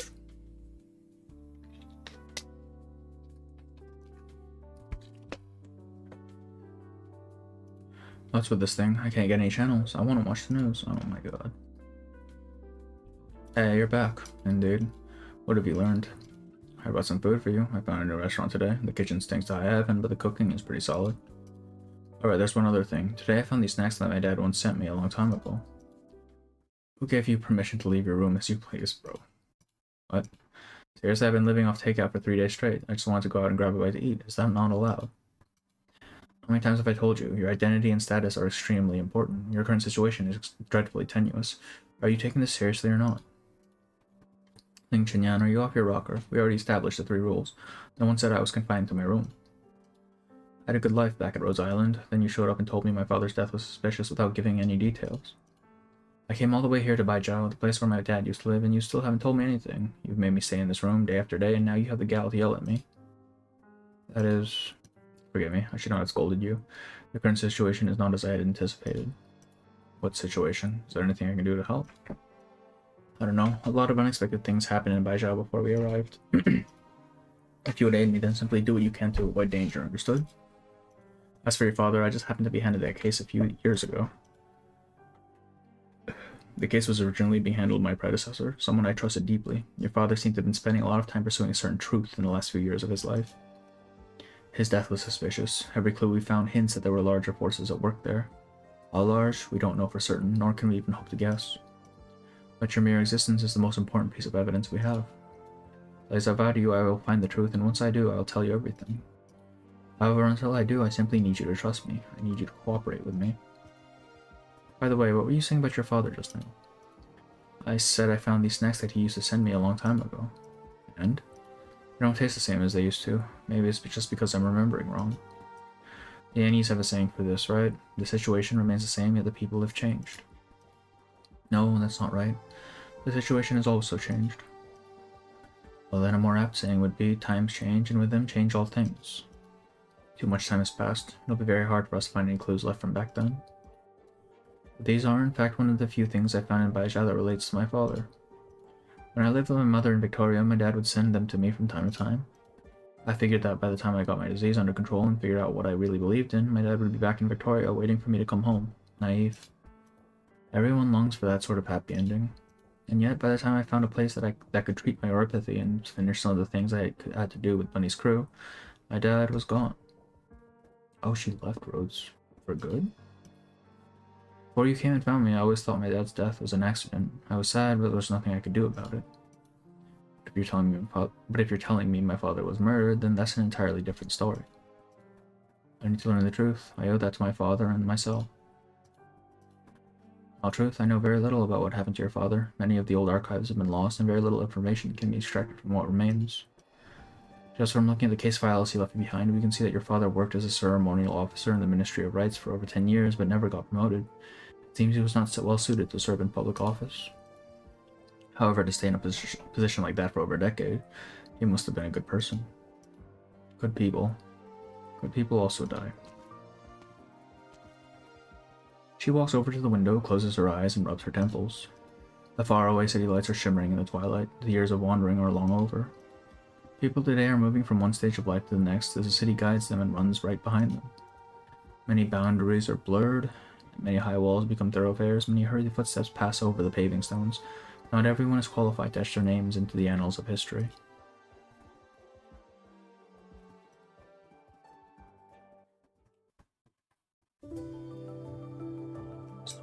Alright, bro. Malt sugar candy. Give the stove god malt sugar candy on the 23rd of the 12th lunar moon, so he reports only the good things when he goes back to heaven. Oh.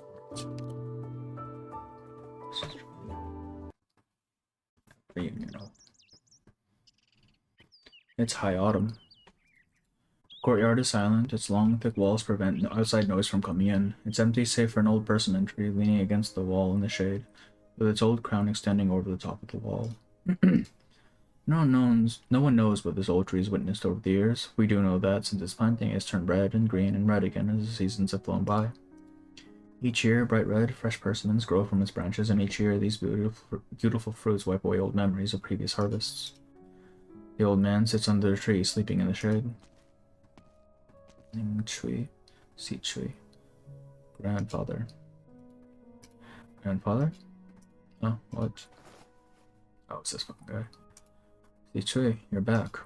Yes, I got delayed a bit on the way back, but thankfully I made it in time for the Mid-Autumn Festival. I've been thinking a lot these past few days. I've been watching the persimmons grow redder and redder. I was afraid that if you didn't come back soon, we wouldn't be able to eat them together this year. I'm not sure how many more harvests I will live to see. If you had come back any later, you may not have even seen me here. Grandfather. Ning Suchi decides not to crack any jokes, as she usually would have done. She looks at the old man closely. He seems to have a few new wrinkles on his forehead this time. The autumn wind blows suddenly, ruffling the old man's hair. We completed our trial at Da Hong's first mobile plate last month. I finished up my work at the Ministry of Rights for now, so they allowed me 2 weeks vacation. Worked really hard. I heard about the going-ons in Da Hong as soon as they happened. I detailed all my criticisms in my letters. I know you're involved in disaster relief efforts as well, but every Yanese mandarin is duty-bound to protect the people. As an assistant minister of the Ministry of Rights, you must take responsibility for the poor management here. Deducting half a year's pay is letting you off easy. You have nothing to complain about. Of course I shall not complain, and I take my errors to heart. Sichui, you must remember, do not focus on what you've already done. Focus on what you still haven't done yet. As a magistrate, you must carry out the orders of your superiors while winning over and maintaining the trust of those below you, the citizens. In your position, everything you do is only what was expected of you in the first place. However, should you fail in even the slightest of your responsibilities, it would be an unforgivable transgression. If you do not understand this, you are not fit to wear your magisterial robes. Devote all your energy to the cause, as that is all you have to give. I still remember the words you taught me so many moons ago. I shall take this mistake to heart, but I shan't despair. Quitting now would really be shirking my responsibilities. Yes, okay, I've said enough on this for now. I'm not in your position, nor do I work in the Ministry of Rights. Therefore, I have no right to interfere. Now I'm more worried about your injury. Are you well? Do not worry, Grandfather. I recovered quite some time ago. Broken bones take at least 3 months to heal, so please take caution. In a few days after you get settled, make the time to go see a doctor. An old friend of mine gave me medicine patches. I'll give you some to take back home with you. Very well, Grandfather. You kids are always making me worry. I'm just about to move back to my old hometown. My son and daughter never come to see me, and your sister is never home. Everyone's forgotten me. What you say about my sister sounds true, but as far as you being forgotten, forgive me, but these past few days you've closed your door to all visitors. This again, kids these days, you don't have your priorities straight, do you? I haven't had a single moment of peace in this courtyard since the beginning of last month. The youth today are clever, dare not knock on my door to offer me wine or tea. Instead, they've started watering my flowers. My poor hydrangeas, I've spent so long growing them, and these kids have already drowned 3 pots this year. I've had so many visitors lately. I'd wager the minister came and showed you the draft guest list of the feast, didn't he? It's rare to see the true long one even once a year. I'm sure many would treasure the chance to learn the latest court gossip. I have no reason to meet the young lad. He is a minister after all. What does he need my input for? Come now, grandfather. You served for decades in the Ministry of Rights. Your achievements were many and your legacy is secure. It's all in the past. If we keep focusing on the past, how will we deal with the present? Mr. Ning, you have a guest. Told you, no visitors. Who is it anyways? He says he's the advisor of you men. Hmm? The advisor of you men. Never heard of him. Oh. He's showing you, eh? I don't care who he is. I said no visitors and I meant it. Grandfather, wait a moment. Might the advisor be here to see me? Because Yumen was Chong Yue's event. This man just complained about yes. He's an old guy, man. He wants people off his lawn. I guess. Shit, bro. Good sir, our master is not accepting visitors right now. Please come back another time. And please tell Ning or your master that an old friend is here. Sir, no offense, but by judging by your age, you're sure you're an old friend of the master's. It's true. I dare not make up stories. Sir, please be on your way. The master is not accepting any guests right now. If you really are an old friend, then I'm sure you wouldn't want to cause trouble, would you? It's Chong Yue. Mr. Liang. Oh? No, it's Liang. He shows up in, third event. Do you not recognize me? Miss Ning, it's been a while. Yeah, him and her have some thing going on in the third part. I heard you just returned to Baijiao. I wanted to see you. Lang Zhen's eyes shift from Miss Ning to the figure standing behind her, the kindly old man. Don't just stand there, Si Chui. Invite your friend in for a bit. Well...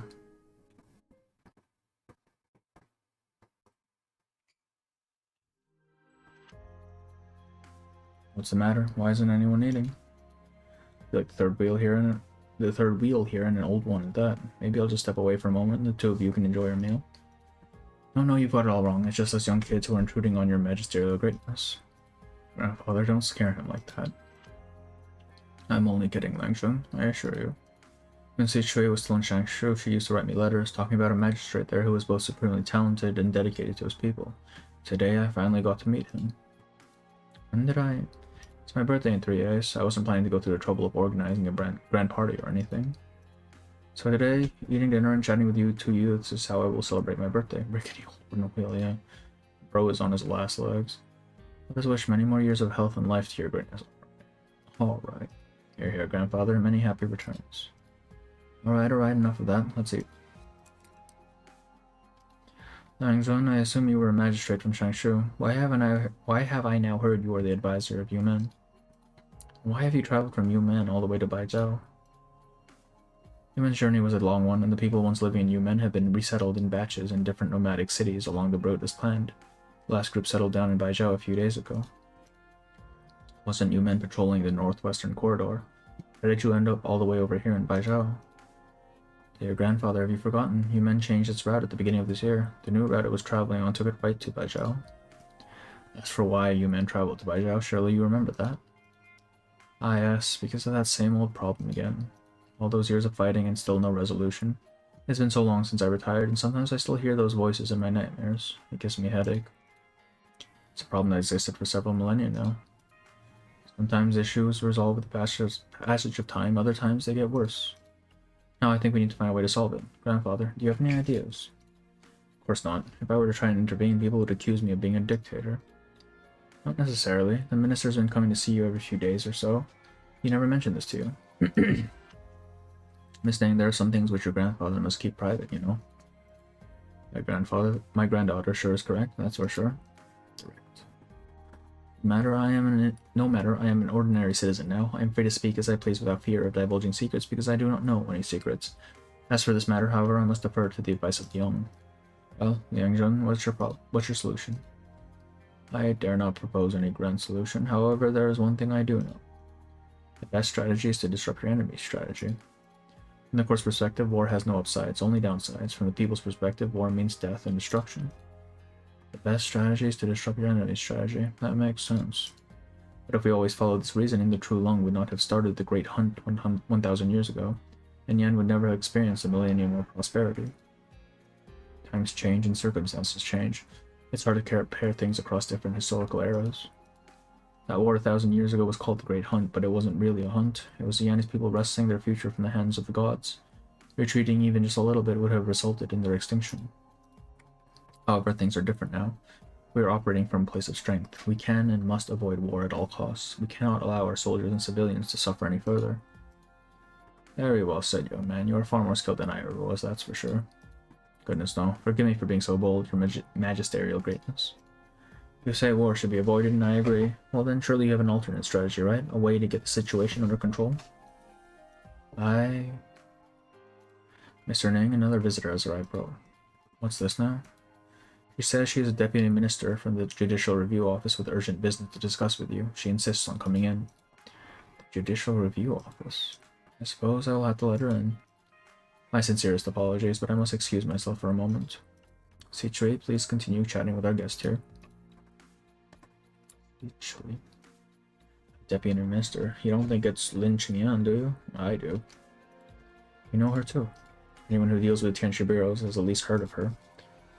I've heard Bai Dingshan, the Blue Thunder Count, is senior to her Shifu. She is skilled in Lei Fa and solves cases as quick as lightning. I'm not sure why she's come to see my grandfather. Lei Fa.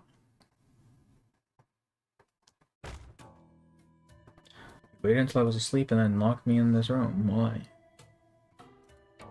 I'm not a 3-year-old, you know. Get me out of here. I'm supposed to meet that lady now. I didn't even get her contact, so I can't call her. What am I gonna do? Jump out the window. Can't break the door down. They might kick me out of here, then I have no place to stay. Oh, this window. Yeah, it's the fucking window.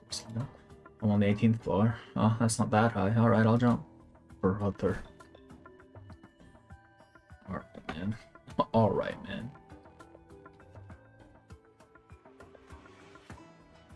Miss, you've been standing here for ages. Are you going to make a purchase or not? Sir, let me ask you again. This painting here, this Springtime in the Garden, is it truly an original work by Xu Jiang? Yes, you can ask anyone around here. They all know my shop only sells authentic goods. I certainly know how to spot a fake painting. Find some steamed hams. Yeah, out the 18th fucking window, Jesus Christ. Or 18th floor, rather. Look at the technique, the essence of the painting. Who else but Xu Jiang would have done that? I'm no art expert, but I see a serious anachronism in this painting. There's grapes on the table here. This particular variety of grapes was not introduced from Gaul into Yan until the year 628. However, this painting is from the year 580. How do you explain that? Yeah, Gaul is gone. Gaul is the equivalent of France in this world, and it got fucking annihilated. And then she died from fall damage, actually, though. In the first arc of the story, she jumps out of a helicopter and is fine, so she's probably alright. Come on, that's quite a nit to pick, isn't it? You're just trying to bargain down the price, aren't you? I've seen your type so many times before. I'm warning you, you won't like me when I'm angry. Alright, Bruce. Good sir, I never intended to buy your painting in the first place. Why would I be trying to bargain with you? Besides, what I said about the grapes is true. Don't take my word for it, look it up, if you don't believe me. If you think I'm wrong, then prove it. Get as angry as you want. It won't turn your fake painting into a real one. She is a bit antagonistic, isn't she? If you don't want to buy it, then why are you standing here? I swear to you, if I'm selling any fakes in the shop, may heaven strike me down where I stand. Yeah, alright. Why is there a canopy above the upper floor? Please, how did you... I'm not late, am I? Anything to get to a date, I guess. Goddamn, bro. Sorry for making you wait. I've had so many guests visiting lately. Apologies. You are... My name is Ling Qingyan. I am a deputy minister with the Judicial Review Office. I came here to ask you a few questions, Mr. Ning. Gaul was Roman-era France in the real world, actually. That's why the name sounds familiar. Okay, that makes sense. Yeah, a lot of the names are kind of still lifted from our history as well, I'm pretty sure. Because the Spanish area here is Iberia, which, like, even I know there's the Iberian Peninsula, right? The Judicial Review Office, you say? I haven't talked to anyone there in many, many years. I'm not even sure who's in charge there anymore. Is it Yu Cheng? Chung, I'm afraid you're mistaken. Deputy Minister Yu is no longer working with us. That's right, now I remember. One of the Blue Thunder Council A-Fa students transferred from the Tianchi bureaus to the Judicial Review Office. It must be you, yes? I heard that Tianchi Bai was transferred back to Baijiao a while ago, yet he still hasn't come to see me. Not even for some tea or a bite to eat. Guess he doesn't have time for this old retiree. These are extraordinary times we're living in. The Tianchi bureaus must be extremely busy. I'll mention it to the Count the next time I see him. From a reading of French comic, I think it's got asterisks. God damn, alright, that makes sense. That's how you learn history, man. Not just random media. Hell yeah. Sorry for going off on a tangent there. Please sit down and have some tea. I sit down in an elegant room that's tastefully decorated and furnished. There seems to be an empty space on the wall where a painting should be hanging. Part of the wall that had once been covered by the painting is a slightly different color, which makes it stick out even more. Mr. Ning, the tea is elegant, and so are you. Everything in this room is excellent, but something's missing. Painting, perhaps? Yes, the missing painting is in fact the longevity painting that someone gave me many years ago. It's supposed to help you live longer, but as the saying goes, the older you grow, the heavier birthdays feel. I believe it's served its purpose. Bro wants out. He does not want this shit anymore. I would not have expected you to be superstitious, Mr. Ning. Growing old has left me at fate's mercy, hardly free to act as I wish. I must make you laugh, yes? It must make you laugh. But I heard that a thief tampered with one of your paintings recently. They've sealed the lips of the painting with honey. It's an old folk custom to celebrate the new year. They do this in hopes that the stove god will only say good things and not bad things. Whoever the thief was, they had some other motive in mind besides theft. Why did you not report this vandalism? If I never reported it, then how do you know about it? One of my colleagues is handling this case. I saw the case file, but one who first reported it, I don't believe was anyone from your estate. Well, I'm glad there's at least someone out there who cares about an old man like me. I would not have expected you to believe in these folk tales, Deputy Mr. Lin. I'm a mere citizen. You, on the other hand, are a mandarin, and your time is valuable. You came here today to ask me something. Just go ahead and ask me directly, please. I came here to ask you about someone, not something. You remember an individual named Gu Chuan? Grr. 10 years ago, Gu Chuan accompanied some Yanese dignitaries on an official visit to Victoria. They encountered a catastrophe, a blizzard along the way, and poor Gu drowned in a river. Have you any memory of that, Mr. Ning? Yes, how could I forget? I believe it was December. It definitely happened in the winter. By the time the news reached Baijiao, it was almost a new year. I remember the messenger told us that after the storm came in, the envoys got trapped on the mountain. Gu Chuan stayed at the back of the line, helping shepherd everyone else across the river. In the end, he's the only one who ended up falling in. Amazing poker face, yeah. He just let that one out, didn't he? The river must have been freezing cold. Looks like that incident made quite an impact on you. Gu Chuan was a very good worker. He served the ministry very well. He was very well read and had excellent calligraphy. It's a pity he had no family. The only remnant of him is a cenotaph in Cemetery of the Virtuous. Every year, the Ministry of Rights sends someone to attend it and pay their respects. No family. Look at me blathering on again. Well, anyway, why do you mention Gu Chuan? A Yanese diplomat dying in a foreign country. That is a major international incident. According to the laws of Yan, both Yan and the other country must send experts to conduct a joint investigation and compile a final report. However, after Gu Chuan's death, the Ministry of Rights did no such thing. Even more startling is that the Judicial Review Office's records of the case are remarkably sparse. I'm confused. This is clearly a question for the Judicial Review Office. Why are you asking me? I was in the Ministry of Rights. Well then, let me remind you. 2 months before the team left on their mission, Gu Chuan was just an ordinary 9th rank mandarin. How did he suddenly get promoted to envoy, much less be sent on a mission to Victoria? Only you are the one who signed Gu Chuan's transfer order. At the time, you were the Minister of Rights. Now I understand.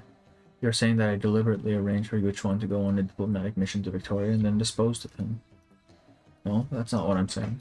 There's something strange going on here. I intend to solve these cases one by one, and I humbly ask for your guidance, Mr. Ning.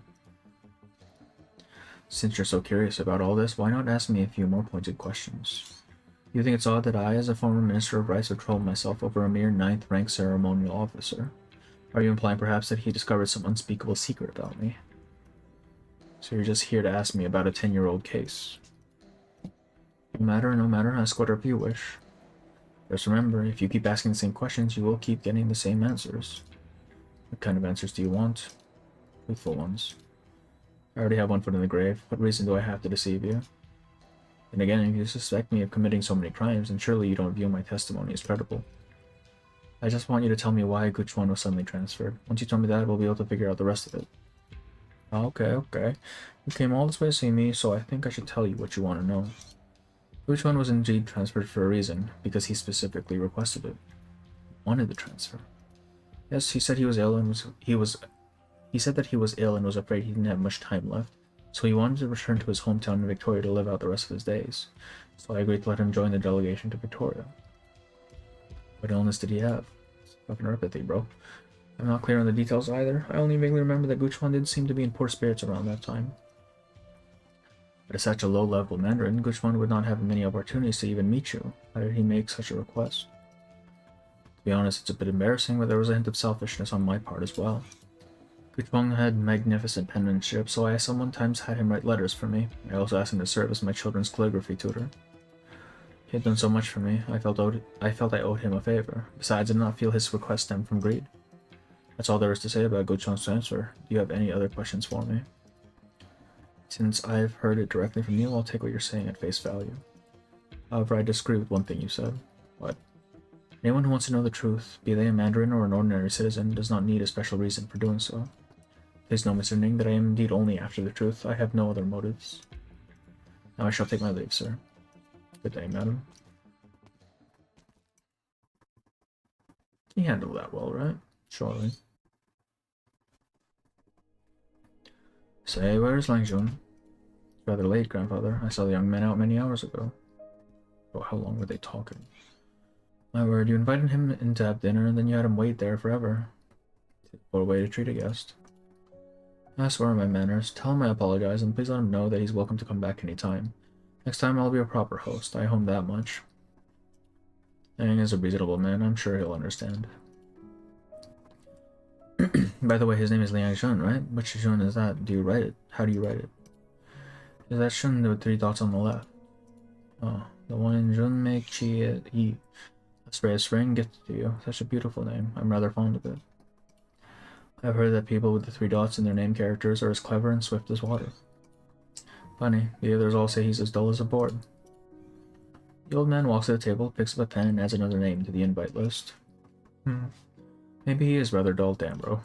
He came all this way to see his sweetheart, but look at the gifts he brought. Yumen's tea, some strange liquor called Lia Dalji. These seem more like gifts meant for me.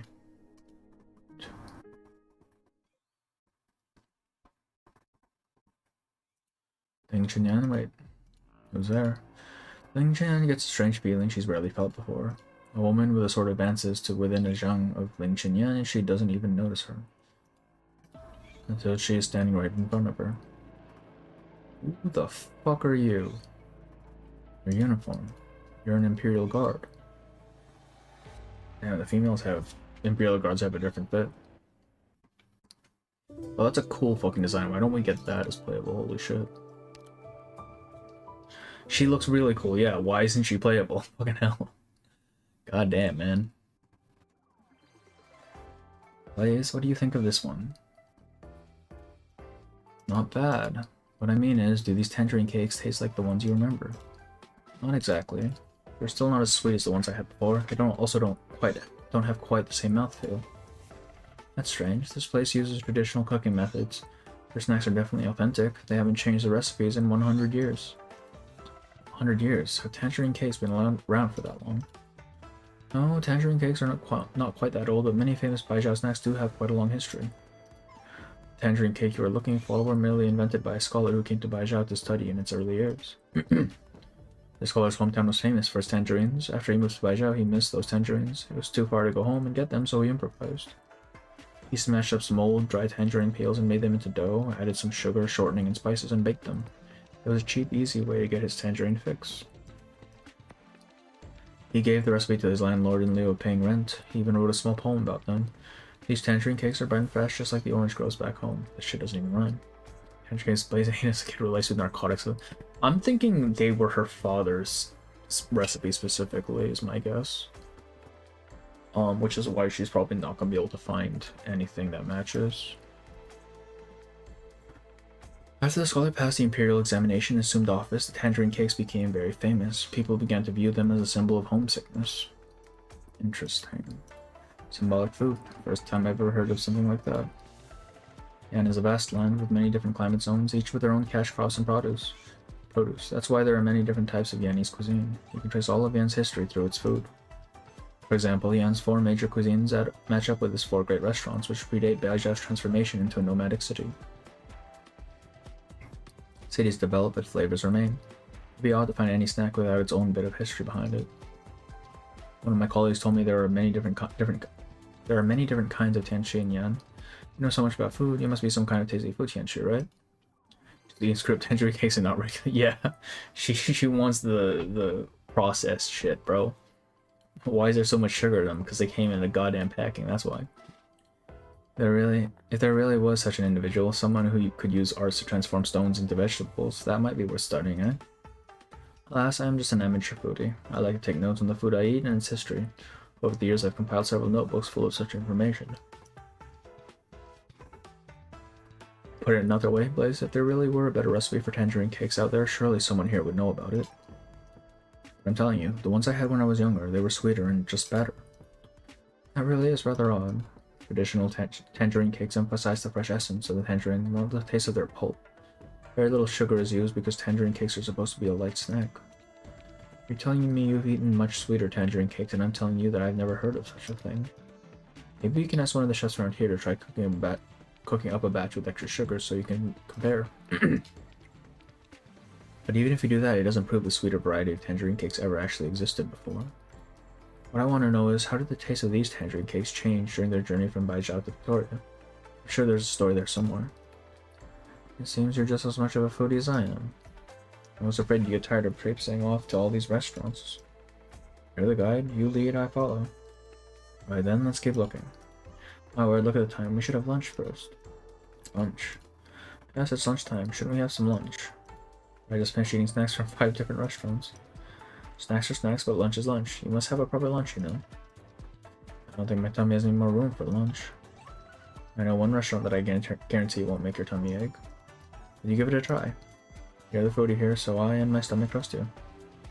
What's wrong? I feel like we're being followed. Oh no, who's following them? Oh, Jesus Christ, you. Brother, please.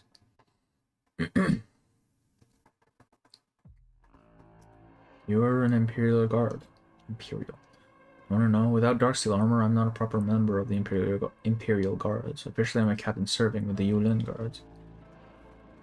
That is a cool fucking design, dude. God damn.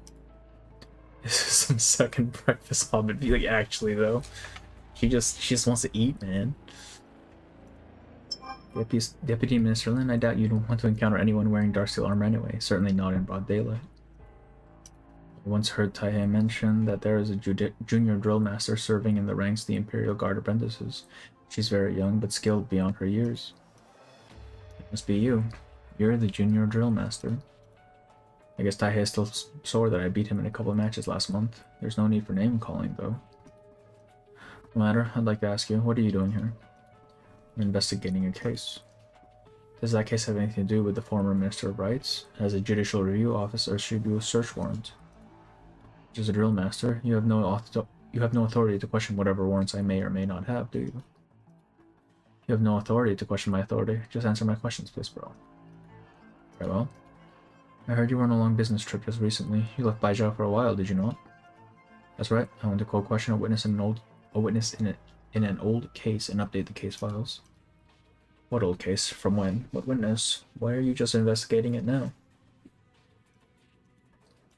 I don't understand your line of questioning. If the Yulin Guard want to investigate the Judicial Review Office, I'll go submit the necessary documentation immediately. If that still isn't enough for you, I can have the Minister of the Judicial Review Office report to the Yulin Guard for questioning. My questions have nothing to do with the Judicial Review Office. They only concern you, Deputy Minister Lin. So you went to investigate an old case. What did you learn? Too much time has passed, so the trail has gone cold. I didn't learn anything. Nothing, really. Are you sure? Nothing. Alright, I believe you. However, remember you were speaking to the Yulin guards here. Your answer carries great weight. Very good. I'm done discussing official business for now. So you still have some personal business you wish to discuss. Taihe, the Dumbfort, told me he doesn't have many friends in government. Well, you now count as one. I must warn you, don't stick your neck out too far. Your worries are unfounded. I'm just pursuing the truth here, as it is my job to do. I'm not putting myself at any additional risk. Very good. Give Taihe my regards. You're questioning why I'm here. Well, why are the Yulin guards here? Presence here, I think, is proof that I'm on the right track.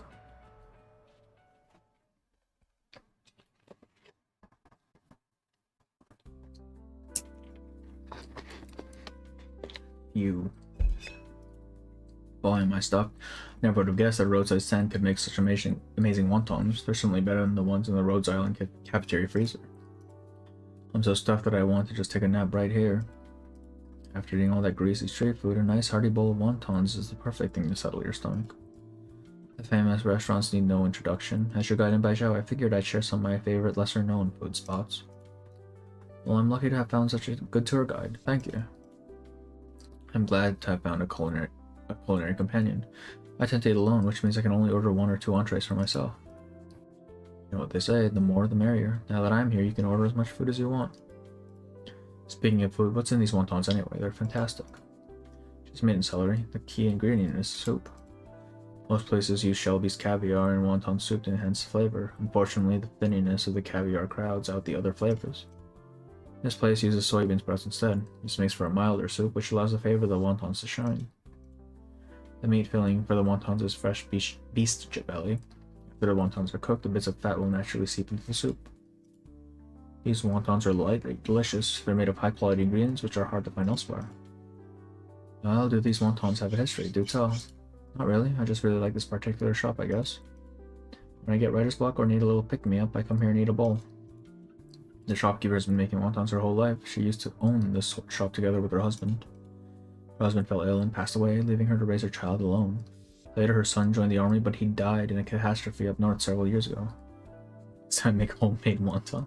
I do wonder, like, how accurate these recipes are. Well, not really recipes, but these tips are.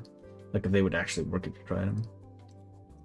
She's still running the place all by herself. He says she wants to continue the family legacy and preserve their authentic taste. A sad story. There are many sad stories. Such sad stories. There is no joy without pain. Over the years, as I've been coming to the shop, I've helped the lady with an errand or two. In return, she told me her family's secret recipe. She hopes that one day after she's gone, I can pass on her craft to the next generation. I have something I want to ask you.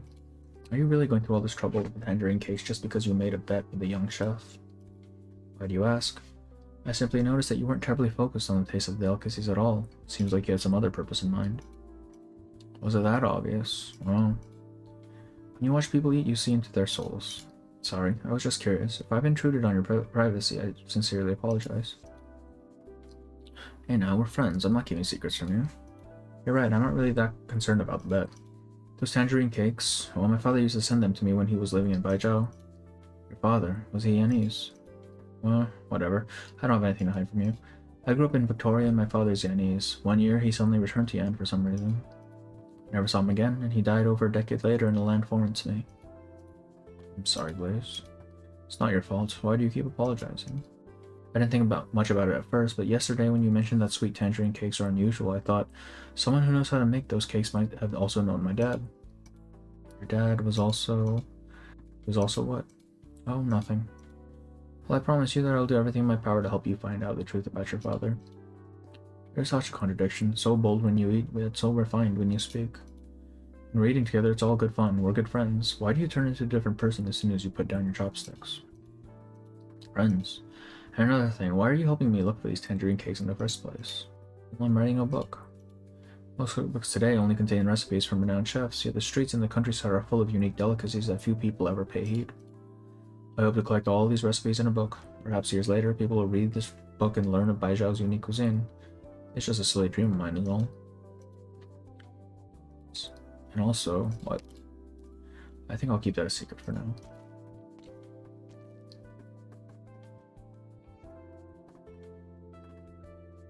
Well, as long as you're out here, you might as well take me to a few more places, yeah? Sure, where do you want to go?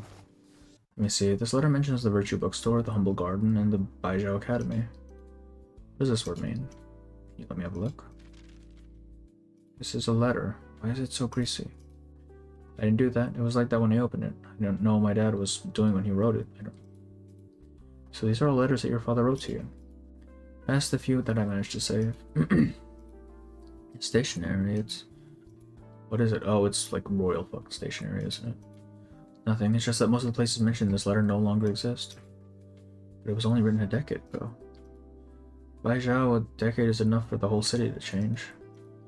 Have you noticed that anything has changed since arriving in Baijiao? Well, aside from the food, there are all these energy poles all over the place. It seems like kind of a waste. It may seem wasteful, but in fact we have no other choice. The city of Baijiao was founded a long, long time ago. At that time, man had just experienced the Great War, and the country was in dire straits. However, suddenly an extremely rich originium vein was discovered right next to the ruins of a battlefield. What impeccable timing, you and you sure are lucky. No, it wasn't lucky at all. The originium vein was rich, too rich. It attracted too many originium particles in one place, which eventually led to catastrophe. Alright. Basically, not only was it difficult to mine, but it also created a vast stretch of land that was prone to catastrophes, and there was nothing the Yanese could do about it. It is until one of the Tianchi had an idea. They could build a city right on top of the originium vein. The city infrastructure would deplete the excess originium energy, preventing further catastrophes. Building a city on top of an originium mine, that sounds like a recipe for disaster. Yeah, no shit. It was indeed an extremely dangerous undertaking, however the Chulong decided to go ahead with it, and that's how Baijiao was formed. How did they do it? I can't even imagine. Honestly, I'm not totally sure either. In all the Yanese history books, there is only a single passage that talks about that period.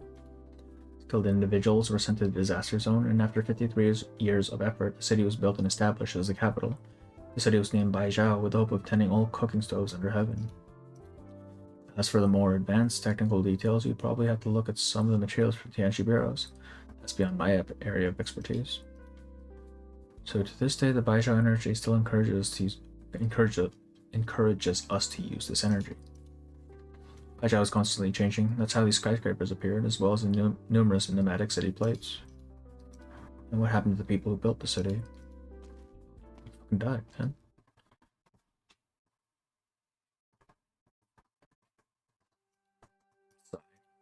Please stop, but I still haven't found the taste I'm looking for.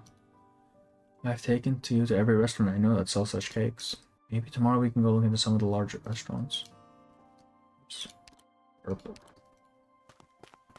What did I tell you? What did I tell you? Alright, bro.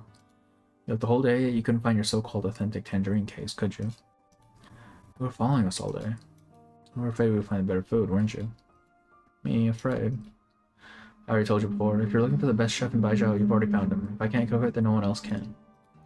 At least I've tasted his food. It's really quite excellent. A rare treat. You really know how to flatter. Besides, you're arguing over the details in how a single pastry is made. How could that possibly be the standard for judging a chef's skill? Still, I can see that you, chef, are still curious about these sweet tangerine cakes that Blaze is talking about, are you not? Not really. How about this? You two set aside your bet and we'll see where we can find these sweet tangerine cakes. Stalking Blaze, no one has read. Yeah, he's anything but actually doing work, right? Brother, please. That way, Blaze will find the tangerine cake she's looking for, and you, chef, will learn a new recipe. Sounds like a delightful arrangement, no? What about 1 month of free meals? My cooking skills are so superb that no one can match them. But there are other chefs that I respect. If I had to name one in particular, it would be... Well, it would be... Ooh. The head chef of Ding Feng Lo, the highest rated of the 4 great restaurants. You mean Mr. Mo Bufu? Everyone at Ding Feng Lo is busy preparing for the feast of 100 delicacies. That means the old man is prepping for his last feast. His last feast? Do you mean he's retiring? Who knows? That old man's been challenging people left and right lately, really showing off. What are you waiting for? Let's go. These events were the sweet siblings, so the chef's barely in the story. This is No 2. We are only on No 2, man. But yeah, I'm assuming he'll either show up more. Which is kind of the same case for the previous ones as well, if I think about it. Because in Dusk and in Ling's story, they only really show up towards the end, but their actions, but their like existence still influences the entirety of the story. But since he shows up early, I'm assuming that he will have more of a role. It's not so simple. Chef Mo is quite an important man. He's responsible for the entire feast. We can't bother him with trifling matters such as some tangerine cakes. The girl is clever, but she's only half right. If you really do want to go meet him, I have a way. It's got connects. Last month's receipts. No, not in this pocket. There it is. An invitation to the Ding Feng Lo chef selection. Blaze, we won't get many opportunities to meet Chef Mo. And what are we waiting for? Whoever's going to the competition, take me with you. As to who will participate in the competition. What are you looking at me? Brother, what? Did she even cook? I believe that was the post note, right?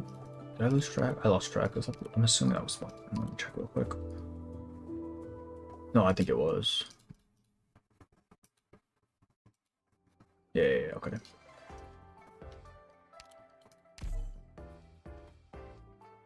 Three.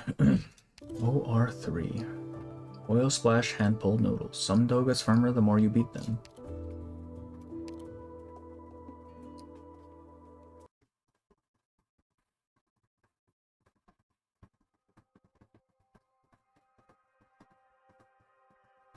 Oh, you came to the library too. What a coincidence.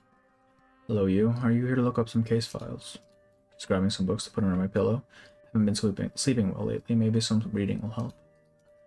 Oh, yeah, indeed, the life of a student. Their brains are filled with books, not worries. Surely you're joking. I'm not joking at all. Investigating these sordid cases for the Judicial Review Office every day is bound to make one feel sick. They say the Baijiao Academy Library is the cleanest and purest place in the world, where only wise men and sages dwell, so I'll sit here for a while and purify my soul. You used to study here at the Academy too, Guchuan. Oh, he knew Guchuan. That was many years ago. I still haven't achieved anything yet, academically, since I graduated from here. I feel unworthy of the Academy's prestige.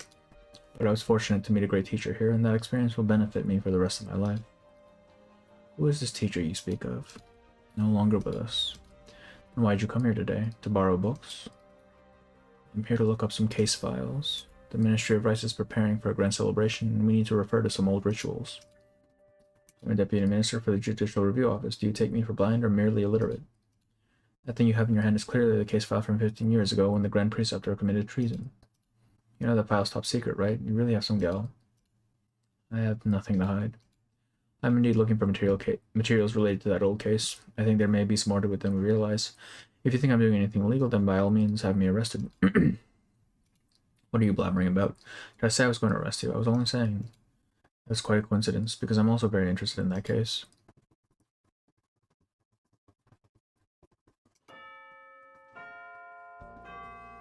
What is this guy? I learned a lot from our debate today. However, I still maintain my own views about the new reforms. I'll have to do more research on those. It's fine. This campus is plenty large enough to accommodate a wealth of different ideas. If my arguments have not convinced you, then you should not force yourself to agree with me just because I'm a teacher. The students of this academy must focus on real-world issues instead of getting lost in theoretical or ideological musings. A clock hangs on top of the ancient building, the minute hand ticking as the shadow of sunlight moves slowly. The bell rings and soon the students start pouring out of their classrooms. A lone figure moves up against the tide. The guards fail to notice the unfamiliar face amidst the crowd. Oh, she's in her operator outfit. What the hell? Wait, Daya, do you need some help?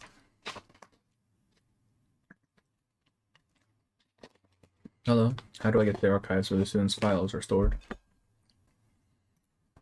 You mean the registrar? What do you want with those files? I'm a new assistant lecturer. The professor wants me to organize the graduates' files. It's such an interesting fucking weapon. Like, it's got the fucking jumper cables coming in. That's odd. Which professor? Professor Jing. She teaches military theory at the college affiliated to the Ministry of War. She's teaching classes all day today, so she asked me to do this errand for her. Oh.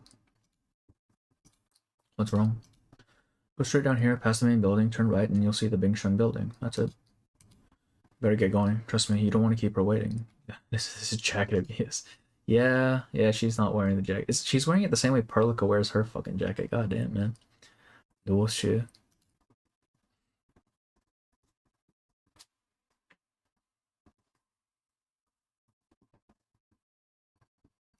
First rules of any restaurant is that once you enter the kitchen, the chef's words are laws. Stop wearing jackets like this. Actually, I think Angelina also wears hers like that. It's so funny.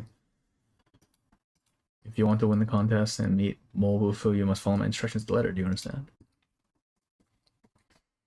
I mean, like, this isn't even a jacket she's wearing. It's like half of the jacket. I don't know what the hell's going on with this outfit.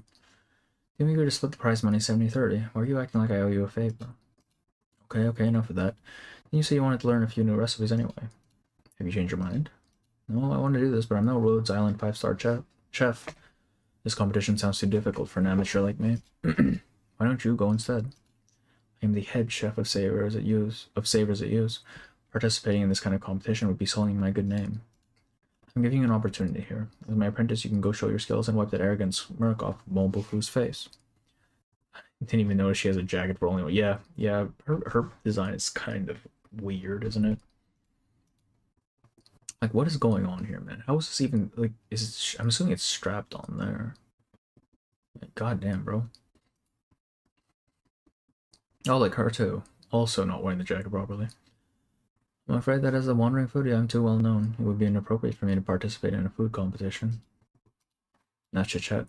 First things first, to get you ready for this competition, let me tell you a little about Dingfeng Lo. I've been hearing about this place since I first set foot in Baijiao. What's so special about it? Remember I told you about the 4 great restaurants of Baijiao corresponding to the 4 main branches of Yanese cuisine, that is, north, south, east, and west? About 400 years ago, several chefs arrived in Baijiao. They each set up their own restaurants and culinary sects. This marked the founding of the 4 main branches of Yanese cuisine. It was the first head chef of Dingfeng Lo who promoted the founding in the first place. The legendary chef's name has been lost to history. He was the founder of northern cuisine, but was also proficient in the other 3 styles.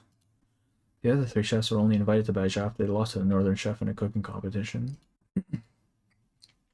Right now, I am very upset about these jacket crimes. I feel like a good number of operators are kind of designed like this. I'd have to go back and check though. With such a storied history, Dingfeng Lo outshined the other 3 restaurants and became known as the #1 restaurant in Baijiao. Who's teaching this class, you or me? Oh, my apologies. What you said is pretty accurate. The only thing I'll add is that eventually the 4 great restaurants of Baijiao started fighting with each other for fame and glory. These squabbles continue to this day, and they're really quite annoying. I thought Baijiao was a place where all these great chefs could learn from each other. If I had known there was going to be all this infighting, I would not have gone. Would have gone where? In any case, what you need to know is that as the most famous restaurant in Baijiao, Dingfeng Lo, in its chef selection competition has extremely high standards. Brother, she is not getting in. What do you mean? Dingfeng Lo has not taken on any disciples in many years. The only reason they're hosting this competition now is because they suddenly got short-handed right when they needed to start preparing for the Feast of 100 Delicacies. But I've also heard that Chef Mo is advancing in age and still hasn't found an apprentice to take over the business. The format of the competition is different each time, but there is one requirement that stays constant. Each chef has to showcase their best dish. Wait a second. If the competition is really that difficult, how can I ever hope to... At least someone here is thinking with reason. Holy shit. Logic would dictate that an amateur chef with absolutely no culinary experience would have little hope of winning. However, you have me in your corner. I can teach you a recipe that is easy to cook and is perfect for the occasion. Longevity noodles. Longevity noodles? Why would they serve longevity noodles at the Feast of 100 Delicacies? The reigning Chulong's birthday just happened to coincide with the Mid-Autumn Festival, so every year they serve longevity noodles at the feast.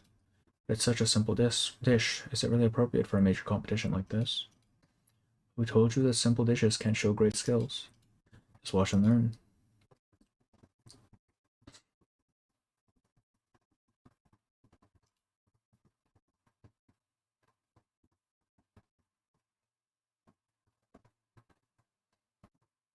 Holy shit, it's actually animated. Look at that.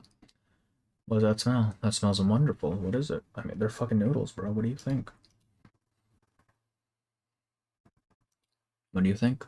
It's like magic. You really only use the ingredients you showed us before. Nothing else. Fresh shell piece meat, mushrooms, scallions, bok choy. It's a simple recipe with basic ingredients, but the result is truly amazing. Sometimes the true skill of a chef hides in unseen places. There's more to this bowl of noodles than meets the eye. Another chef can use the exact same ingredients, but if the ratios, the heat, or the cooking time vary just a little bit, it'll taste completely different. You know how long I spent perfecting this recipe. You just stand there and dig in. Damn, bro, I'm hungry. Wow, I take back any criticism I had of your food. You just inhaled it. Did you even taste the flavor? If Blaze can actually replicate the taste, maybe she can meet Chef Mo. Are you really up to the task? But she is no. 100% no. Figuring out the secret to this recipe would be difficult indeed, but simply following its steps should not be too much trouble. Have you ever cooked anything before? Of course. That's good then. I'll give you the recipe and explain every step to you. Follow them exactly and you'll be fine. Great. I'll study hard and I won't disappoint you.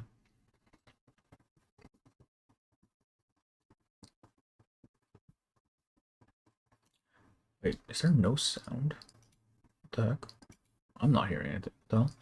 Didn't you just say you know how to cook? Because the noodles are already pre-made. How should I know how to knead flour into dough? You really are a hopeless case. You haven't even really taught me anything yet. How can I teach you anything? You managed to break 3 bowls just while kneading dough. I can't risk you breaking anything else here. I need to go check. Is there supposed to be sound? That's a question. Doesn't seem so. Yeah.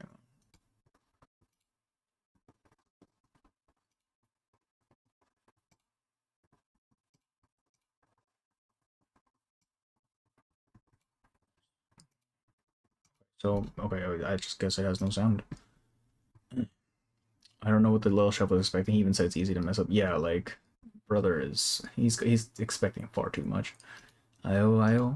Be careful, these bowls are expensive. We can't afford to buy new ones.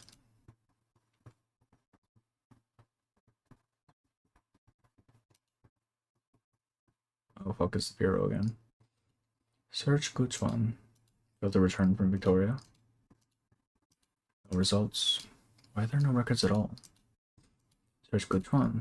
Filter enrolled in 1076. No results. Rows being cleared from the registries. Filter Ministry of Rights. No results. What is going on? Guchuan, an ethnic Yanese born and raised in Victoria, returned to Yan in 1074. In 1076, he was admitted to Baijiao Academy. After completing his studies, he joined the Ministry of Rights. These are the only records left for the deceased in that case. I should have files for all the mandarins who graduated from the Imperial Academy and went to work in the 6 ministries of the court, but why can't I find him in the system? Wu-chan, what did you... Which one? Professor, I was just trying to confirm that with you. I didn't mean to ask you to come here in person. She said she's a new assistant professor. Why haven't I heard of her before? The person who came here seemed to know you very well, so I didn't... How many times have I told you? The Academy's personal files are confidential. Keep that in mind. I get it. I'll go handle this myself. Oh no. Bro. Why does she look like Zole, bro? The room is empty and the documents on the desk are still where they were without any signs of it having been moved. Xingyan, you're a bit too old to be playing hide and seek, aren't you? Oh, she knows her. Jing. Has the Judicial Review Office come to our school to apprehend some culprit?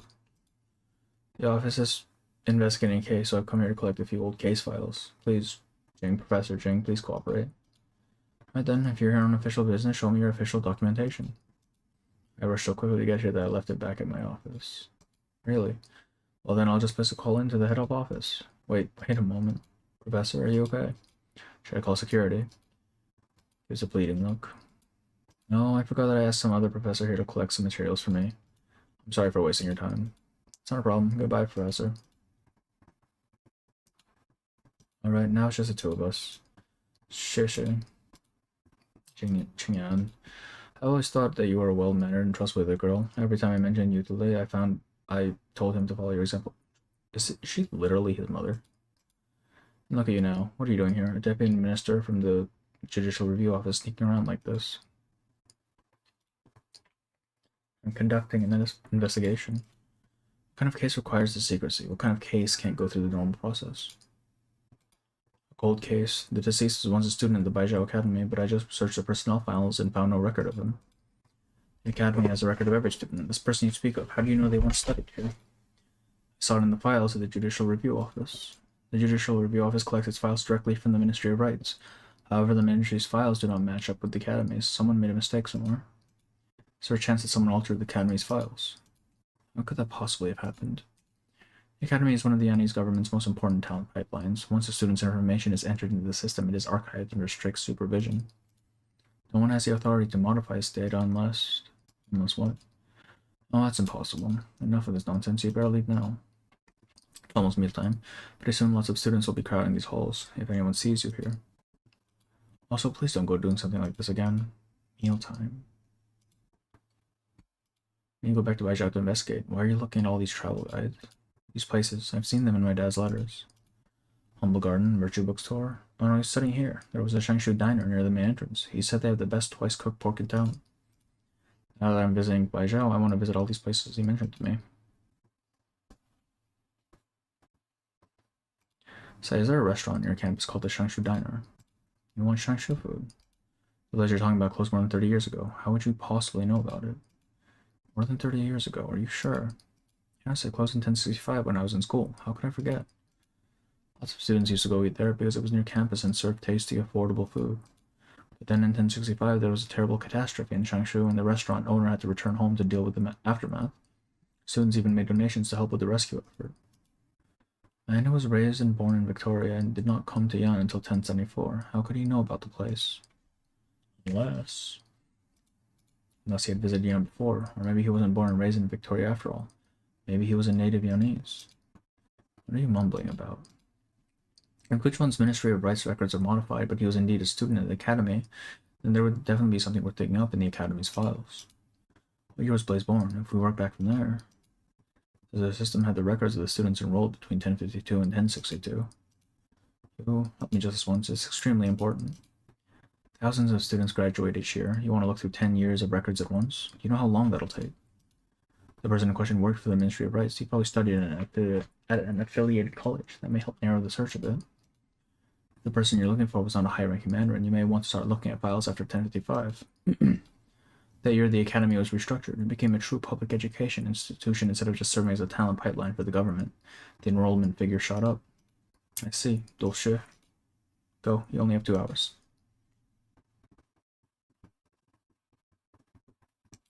Andrew. Sean. Male, born in Lingyi in 1037, accepted into Baijiao Academy in 1055. He was assigned to the education department administered by the Ministry of Rights and was among the first batch of students to enroll after the school was restructured. Top box in all subjects. Wait, he didn't graduate. This file was last updated in 1062. This is a missing persons file. Wu Sheng, along with his wife and daughter, disappeared in 1062. Accordingly, this file has been sealed. He was already a family man when he was in Baijiao, and all 3 of them disappeared. 1062. Is there something special about 1062? Yeah, man. Baze, I need to confirm something. You were born in 1062 in Victoria, right? Yes, from as far back as I can remember, I lived in Victoria. I asked you where you were born. How am I supposed to remember that?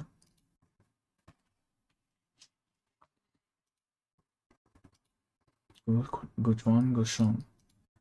Shang Yan, your time's almost up. You should get going.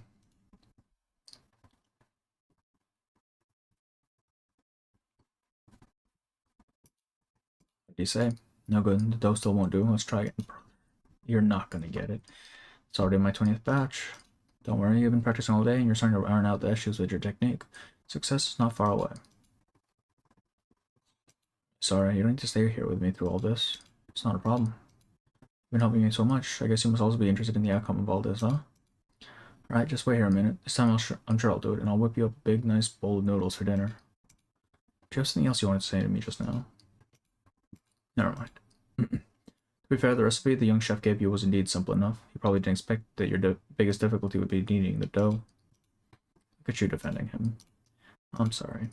I'm doing all I can. It's hard. When I work, my body temperature rises, and the dough starts to dry out in just a few seconds. Oh, that's right. She literally has, like, boiling blood. I add more water to the flour, and then more flour to the water, and then more flour and water. The dough was originally the size of my fist, and now it's almost as big as my head. The situation with the rising body temperature is certainly unique. Anyway, you need to think positively. So long as you learn to knead the dough, making longevity noodles will be no problem at all. Speaking of which, for someone who's never cooked before, you certainly have some impressive knife skills. Back at Rose Island, elite operators like me perform surgery on ourselves in emergency situations. Alright. I guess there's not much difference between using a scalpel and a kitchen knife. Assuming you're not using it like the young chef does when he chops vegetables. I can even use the skills I learned from stitching my own wounds to mend my own clothes. That's great. wouldn't have thought your job would be this dangerous. Big deal if you have time to practice. The more I think about it, the angrier I get. Can he just have more patience with me? Look, I think you're gonna have it. The amount of force is just right. Keep it up. I haven't even had any dinner yet. Only the anger. Is that from the... No, that is a bird outside. I didn't think it was actually reaching through. That's crazy. Oh, that's a bird. Also, I don't know if there's not supposed to be sound here or if something's wrong with the thing. I'll check after this though, because it's kind of bugging me.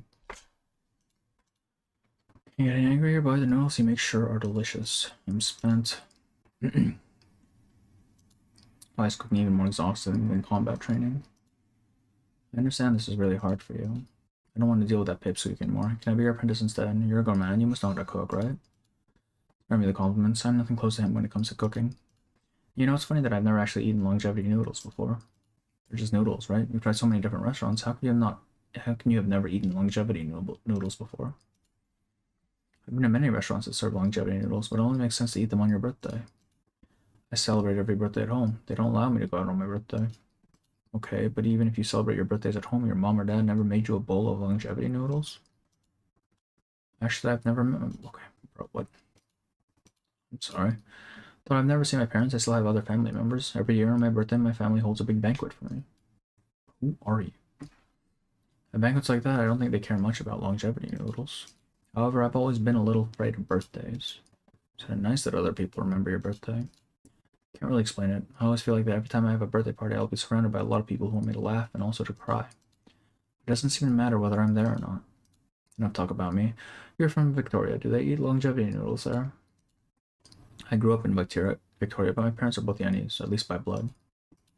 When I was little, every year on my birthday, I'm thinking she's some sort of royal, yeah. I don't know her backstory. On my birthday, my mom would make me a bowl of longevity noodles. Tastes nothing special, it was just regular old home cooking. After I left home, could no longer eat my mom's home cooking. I even forgot what it was like to celebrate a birthday. That is until that night. Roads. The seasoning packet, the vegetable packet, and I'll add 2 sausages. Why are the lights off in the cafeteria? What are you guys doing? You scared me. Keep your voice down. He's dead. It's like, what are you doing in the cafeteria at this hour? Ace, why do you look all serious? There's not another urgent mission, is there? He's also dead. What are you holding there? Instant noodles? I stayed too long at the training ground this afternoon and didn't have enough for dinner. But now that I'm an elite operator, I can't eat instant noodles anymore? The captain isn't scolding you for eating junk. He's saying, gee, I'm pretty sure still alive. Today is your birthday and you're eating instant noodles. My birthday? Didn't Dr. Kelset say? That's why I told you to lower your voice. So long as you don't make too much noise, and if she hears us, she'll pretend not to hear, yes? NPC from the prologue, yeah, Rose dead as hell. This guy just became playable on China. I even suspect that she deliberately arranged for our fieldwork breaks to overlap just so we could throw you a birthday party. Think of it as her way of giving you a birthday blessing, even if it's hard to imagine. As you are one of us, so parts of Rhodes Island, you're not alone. I thank you all so much. Alright, it's already midnight. Happy birthday, Blaze. Happy birthday, Big Cat. Happy birthday. It's kind of funny, because they'll call them, like, Bird and Beast or Foul Beast or whatever, but then they also just say fucking cat. Also, Amia isn't on the ship right now, but she asked me to pass on the birthday wishes. She hopes you stay happy and healthy. Aw. So are you planning to come blow out the candles and cut the cake, or are you going back to your instant noodles?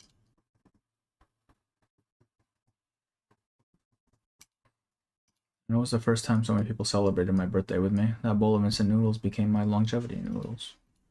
Everyone knew how much I wanted to have a birthday party, but that day, not a single person actually came out and said, I knew you wanted this.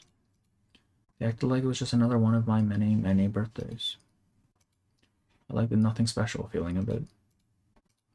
Now you're making me jealous. Alright, you said you never had longevity noodles. Well, let me whip up some for you. You haven't learned how to knead the dough yet. I don't know how to knead noodles, but I do know how to cook ready-made noodles. I'll go ask Jan for some dry noodles that I can simply boil. Handmade noodles, ready-made noodles. Maybe it really will work after all. I don't think it will. No, it will not.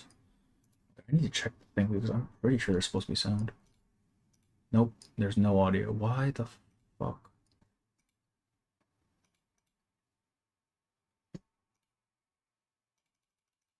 Yeah, what the hell? think the app's fucking glitching out, dude. I hate this. I'm gonna start this real quick.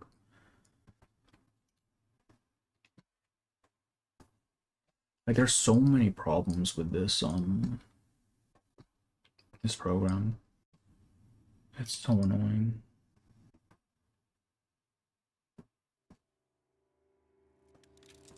There we go. There's the sound again. God damn it, man.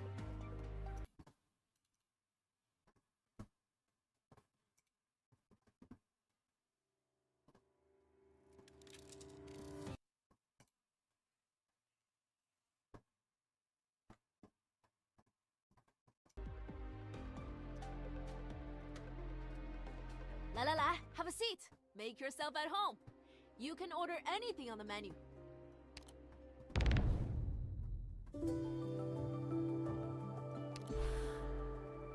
Free afternoon. Oops. I think we go to 4 for this one because it's getting kind of late. It's about halfway-ish, I would say. Kind of. Early next morning, the restaurant is still quiet, save for the few Fallabys jumping back and forth on the fallen leaves outside the door. The night watchman at the Judicial Review office lets out a loud yawn. The Fallabys take off in all directions. I had a nightmare last night that a beck bee stayed all the flour in my kitchen. How terrifying. Morning. Some noodles. You figure out how to make them. No, she did not.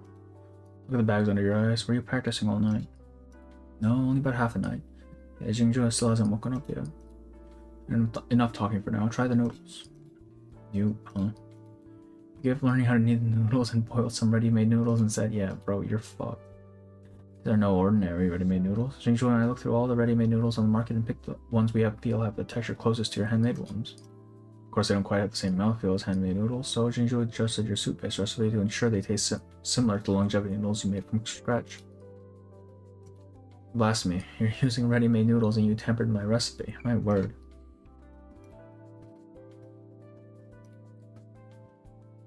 Don't jump to any conclusions yet. Please, have a taste. The young chef picks up his chopsticks and with a giant frown on his face pulls out some of the noodles. He carefully takes a sniff, then finally takes a taste. Well? Say something.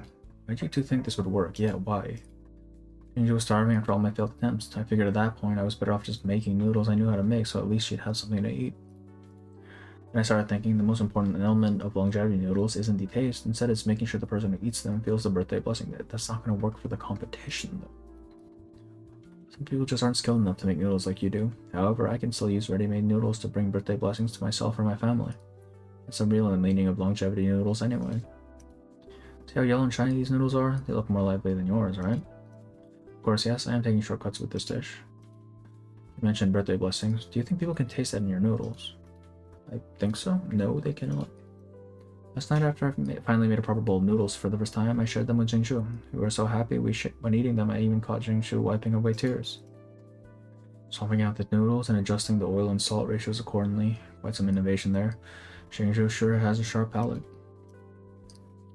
But the ready-made noodles need to be rinsed with cold water after cooking. You rinsed them, but you didn't drain all the cold water out. The cold water lowered the temperature of the soup, which also affected the texture of the noodles. If you really want to make good food, you need to be mindful of these little details. Got it. I'll remember that. There is not a chance that worked. Then you mean enough. I'm only continuing to teach you because I can see you put in the effort. You still need to learn how to make your own noodles from scratch. You don't really expect to use ready-made noodles at the competition, do you? Great. As your CFO, I'm glad you've improved, but we still have to see whether the customers recognize your efforts. Well, what do we do? Later on, if anyone orders noodles, you'll make them. If the customer doesn't like the noodles, then you'll need to keep practicing. I'm on it.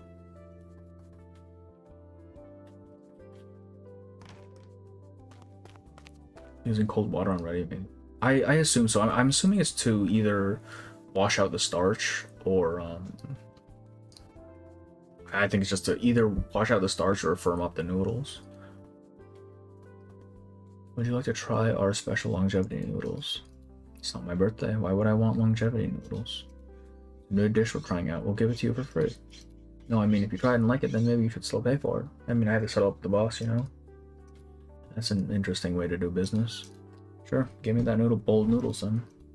Eager eyes. Do you need something else from me? Oh no, I just wanted to see how you like the noodles. Okay, I'll give him a try. The man picks up one single noodle using his chopsticks, then a piece of bok choy and some scallions. He tries them one after another. He eats with graceful manners, but somehow in just a few moments' time the entire bowl is empty. Will not survive the wait, brother. They're already in the red, man. I don't know what he thinks is gonna happen. What do you think? Good, even excellent. Really. The soup has a rich umami taste, and the ingredients are top-notch. If you had the soup simmer for another day or so, it might have tasted even better. But I was already so hungry. If I tried to wait another day for that ultimate perfection, I would have starved. He wants to create the perfect taste, but the customer cannot wait that long. Even if I want to wait for him, there are some things that I just can't wait for any longer. You're saying... Don't worry about it. Just tell your boss what I said, yeah? The man stands up, the patterns on his clothes emit a strange glow. The lights distort and blurs his face so much that Blaze cannot make out what he looks like. What?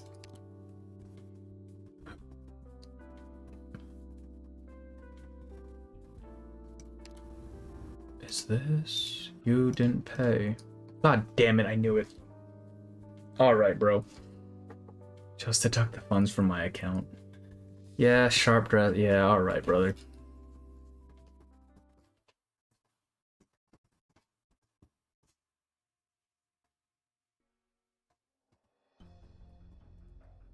Regardless of what you're looking for, after you leave here, do not tell anyone you got this file from the academy. Do you understand? Oh no, indeed.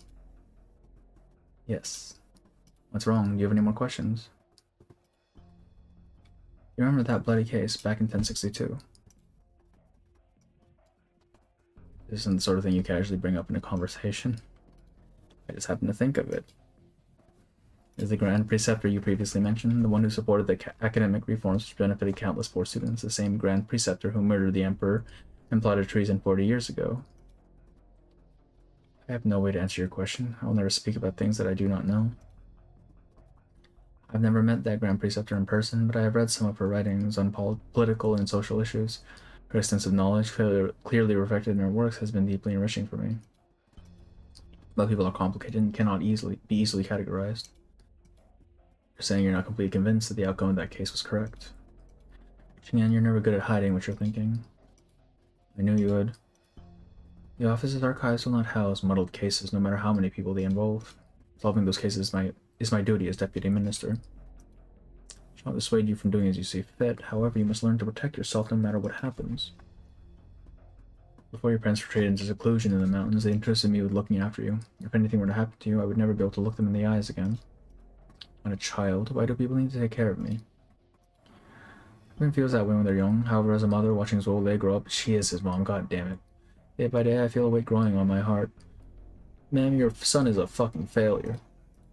What else should we parents worry about other than our children's safety? But if your parents learn that I prevent you from fulfilling your duties out of concern for your safety, they really would blame me. Dulce, sister. You call me your sister, but in my eyes, you have always been like a child of my son's generation. Speaking of which, Yuman is nearby now. Have you seen General Zhou at all over the past few days? Things are coming to a head. The Ministry of War is holding meetings day and night, and the General must remain on the front lines to oversee things personally. Neither he nor I can abandon our posts. There's really no way to avoid this conflict. This isn't something I have the authority to decide. As an advisor for the Ministry of War, my job is to do everything in my power to accurately calculate the outcome of the war. Allowing any personal biases to affect my work would be a grave disservice to the people of Yan. You don't compromise in your duties, and neither do I. Hope everything goes smoothly. If the outcome is inevitable, it's best not to worry too much about it. If you are alone for the Mid-Autumn Festival, come to my home for dinner. Oh. Wait, I just thought of something. You just asked me who was authority to alter the Academy's records.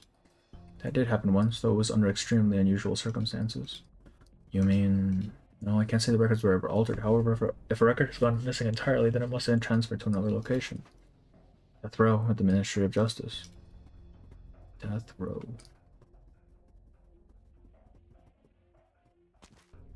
There he is. There's the boy. Father's not here. It's been more than 6 months since he was last here. The furnishings in the house have not changed, only there are many more symbols symbolizing war on the sand table. The lone city stands in defiance, the two sides gazing at each other from afar. Lord Zhou. A thick, familiar voice rings out from behind. It's Taihe. Return of the Failboy. Actually, Return of the Failboy. Uncle Tai, your injuries. I was finally able to walk since 2 weeks ago, albeit with some difficulty. At least I'm no longer bedridden. Zul stares at Taihe unbelievably, who does not look like the man he remembers. The wind lifts a corner of his cloak, revealing his thin, withered figure under his wide robe. Yeah, thin, withered figure, sure, bro. Taihe, once a man so strong and sturdy, is now emaciated, as if a mere gust of wind could blow him away. Emaciated. Uncle Taihe, Kung Fu is merely an external tool. I am, after all, still a monitor censor of the Department of Discipline and Supervision, and there will always be opportunities to realize my aspirations. If you continue to dwell on this, Lord Zor, then you're only underestimating my skills. No. Tai, I know you're no ordinary man. A few injuries aren't enough to stop you. It's been over 6 months since we last met. You look stronger than before. The General will be pleased. By the way, Father is... The General has been in constant meetings with the Sui Regulator and the Ministry of War. He's barely had 10 minutes to rest. The situation could be changed in an instant. Is the court still ready to go to war at all costs?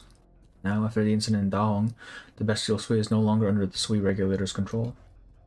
There are some minor disagreements between the Cabinet and the 6 ministries, but their overall opinion is clear. Eliminate the threat once and for all. But the consequences of this war will be... Oh, look at Shu. Zhongyu.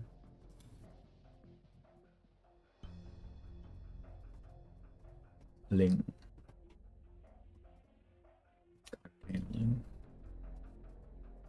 And the 2.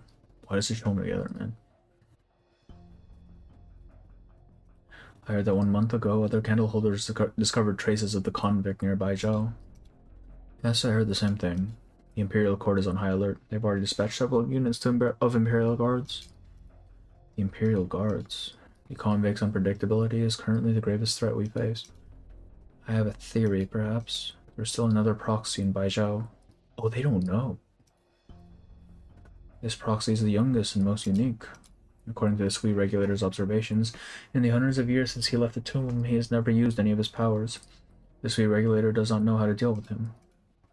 There's only one thing that's a little suspicious. 100 years ago, after Wang escaped from prison, he came to Baizhou and has remained here ever since. Wang used to frequently interact with other proxies, so I'm afraid that during his current return to Baizhou, the lone proxy who stayed here would also be part of his plan. What do you plan to do? I don't know yet, so I'm going to take a look and see for myself.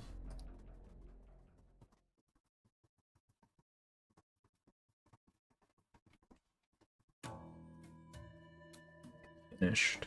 What do you think? I've memorized every step from washing the vegetables to serving the noodles. I can do this all by myself now. Of course, it's all thanks to Xingzhu for figuring out a genius solution. I just need to dip my hands in ice water for 5 minutes before kneading the dough, and it comes out fine. It's good, and I can taste the craftsmanship in the dish. It'll do, even if it's far from... It will not do, then. If I would cook as well as me after just a few classes, then all my years of study would be in vain. I've worked hard for so long, and tomorrow's a big day. Can't you at least say something encouraging? I just don't want you to get a big head. Or maybe you're right, a little pep talk might do you good. Otherwise, you'd be too scared to cook the minute you made mobile food. Remember, there's nothing to be afraid of. Mobile Fu is old. Show him the power of your youth. She's 40 years old, brother. Everything's ready. Let's go win one at Dingfeng Lo tomorrow. You're not winning. You're not fucking winning. Finish this on 4. And then call it for the night. And we'll finish the rest of it tomorrow. I'm gonna assume the later nodes are shorter or quicker. If not, we'll just blitz through it tomorrow.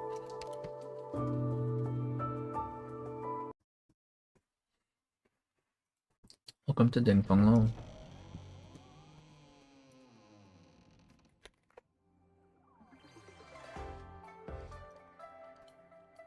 So this is the place everyone's talking about. Are you nervous?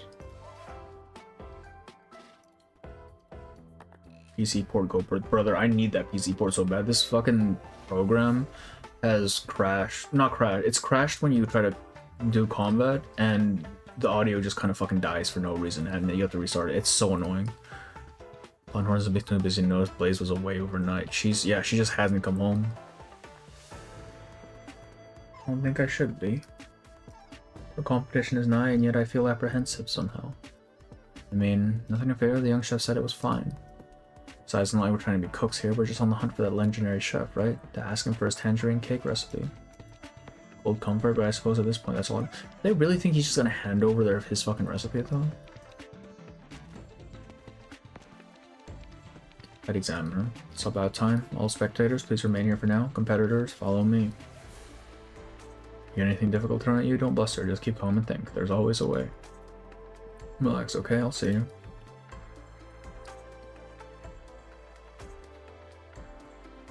Please sit.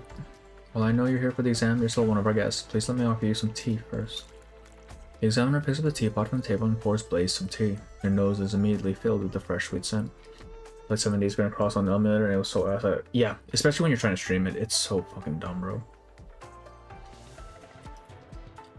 For a competition, we're all being pretty friendly here. I can't say I haven't been thirsty, thanks. Blaze grabs a teacup and drinks it up. As she does, the examiner places a pen and paper before her. This pot of tea is infused with several ingredients. Please write them down. Alright, buddy. What?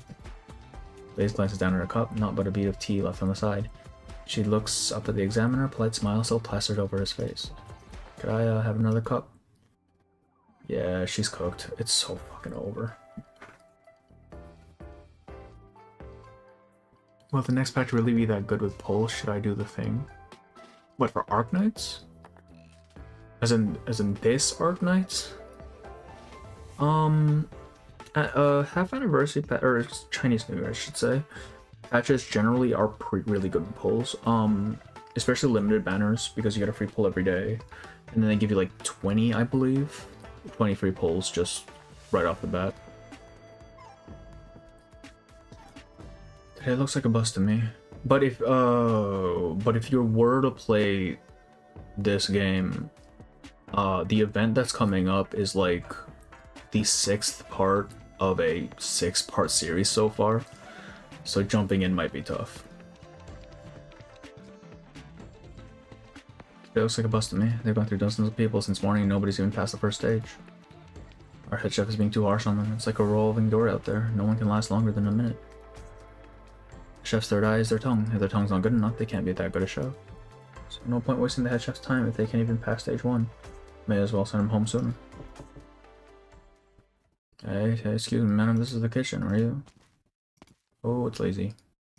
Judicial Review Office Investigation. If I could have both your assistants.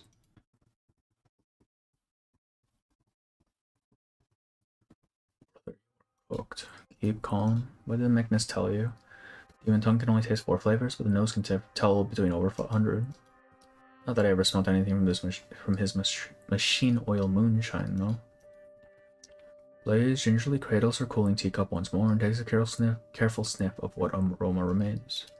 Smells flowery. That's probably jasmine.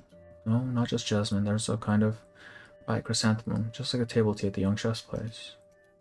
Okay, aside from that, there was definitely a sweet sour kind of flavor as I drank it. None of the initial flavors were sour, so that was the aftertaste. Sweet, acid, and a little puckery. Kind of familiar? Why do you want me to try this plum wine anyway? A specialty here in Baijiao, you see?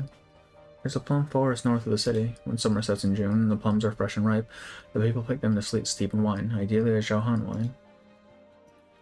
Wine made from mossos like this just has a particular flavor to it. It goes perfect with plum.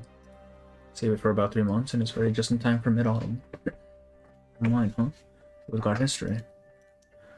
Earlier you asked me what happened to all the people we lost building Baijiao, right? I would say it's got history, really. Wouldn't say. It just strikes me, during those awful times back then, pickled plums were a worker staple. People are screaming at me to start now if I will, I don't know, I have 5. It is a good patch to start, not for story, but because the character coming out is absolutely fucking cracked. Like, stupid levels of cracked. But yeah, you have a lot. But I mean, hey, free content, right? You'll never run out of things to stream. Well, for OG, so that's fine, I guess. Yeah, man. At least there's one game that you don't have to worry about spoilers for anymore. That's good. And some years after finishing Baijiao, that plum forest sprang up in the mountains north of us. No one knows exactly what it did, nor who planted it. So it's a way of remembering them, kind of. At least they were never forgotten. Once the plums are ripe next year, we can go to the mountains to see together. Stop. Yeah, actually though. Yeah, man. You don't have to worry about spoilers. You've already spoiled yourself, it's fine. Here's my answer. Jasmine, chrysanthemum, green plum, mountain blossom, rock sugar, Xiaohan wine. I've heard there's a plum forest north of Baijiao. The plums in June get brewed for mid-autumn. I'm guessing the plums in this were picked earlier than that, which is why there's still a mouth-puckering taste in it. The alcohol steamed away while boiling the tea and left just the sweet sourness of the plum, plus the mild and subtle aroma from the flower. It wasn't obvious when I drank it down, but the aftertaste really stays with you. I'd really like another cup. Identifying the first few flavors was reasonable enough, but you're the first one today who's been able to point out the use of Xiaohan wine. Actually, here's because I care. Yeah, it's kind of annoying. Like I feel like that was a little bit of an oversight to have it before the anniversary patch, if that's gonna be the case. So I'm right. You're not sure about your own answer. No, of course not. Of course I don't. And congratulations on passing the first stage. Please follow me upstairs. From the rear hall sounds a gong and the doors next to Blaze yawn open. First stage? How long is this thing?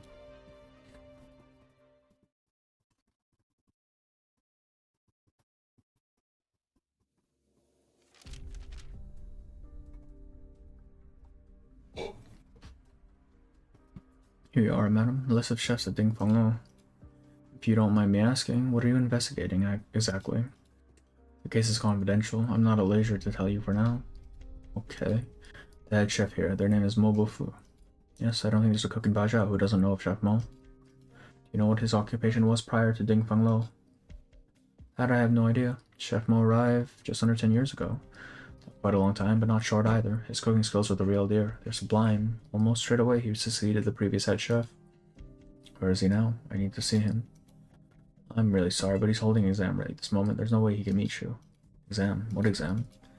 You could call an enrollment exam for Dingfeng Lo. It only happens once every few years. If you're interested, we're televising it right here. A contestant plays. Oh, this is how you found out? It says, isn't this a restaurant? How come this room's set up like a study? In its centuries of history, Dingfeng Lo has hosted countless reputed celebrities. We set aside this room to safekeep any pieces of calligraphy or painting gifted by them. Delicacies, calligraphies, paintings, all are works of art that take years of practicing. Blaze looks up and around. Hundreds upon thousands of silk threads hang from the ceiling, a wooden placard tied to each one resembling a curtain. All of these are names of dishes. As you're no doubt aware, Dingfeng Lo is hiring chefs in the run-up to the Feast of 100 Delicacies. This calls for cooks who are not just culinarily skilled, but who grasp the significance behind the dishes they make. Every dish here originates from a past Feast of 100 Delicacies. Pick one placard and tell me the dish's history. That is today's second stage. And a feast? How should I know any of these? Whatever, I've gotten this far. Blaze closes her eyes and swipes one down. The neighboring placards clatter against each other as if in an endless wind chime. What's this? Medley of Whites. This barely knows how to cook anything. Passing the first stage was already a miracle. I'm glad she had faith. Yeah, alright, thanks bro. She spent basically her whole life in Victoria. How could you possibly know any of these stories? Blaze, I really wish I could help you. You have a time limit. Do you know the origin of this dish? About 50 years ago, give or take, Yan's Grand Preceptor presented the Chulong with a dish. The simplest, plainest stewed radishes. But the special thing was, the radishes she used came from all over the land, and each one had a massively different flavor and texture. Having been stewed for long enough, they absorbed enough broth and were all equally tasty. I hear Yan's always put education first, but because the country's so big and every city has wildly different circumstances anyway, the further out you go, the harder it is for students to really achieve. The Grand Preceptor was trying to tell the Chulong that every student, no matter the background, should have equal opportunity. The Chulong took the Grand Preceptor's advice, advocated hard for educational reform, tore down any regional restrictions, and brought inequality to educational resources. Next year, when Baijiao Academy announced its successful applicants, students from remote regions made up more than half of the 1,000+ that qualified. And decades after that, the Tianqi's buried in their bureau's books, the students studying like hell in their academies, all of them thank the Grand Preceptor for boldly advising. That, if I'm not mistaken, is what the melody of whites represents. Blaze senses the spectator stop chattering. She's not wrong. Everyone is nervously watching her right this moment. How did Blaze know that? And why would the exam writer leave the name of the dish in there? I just mention her, not in front of everyone.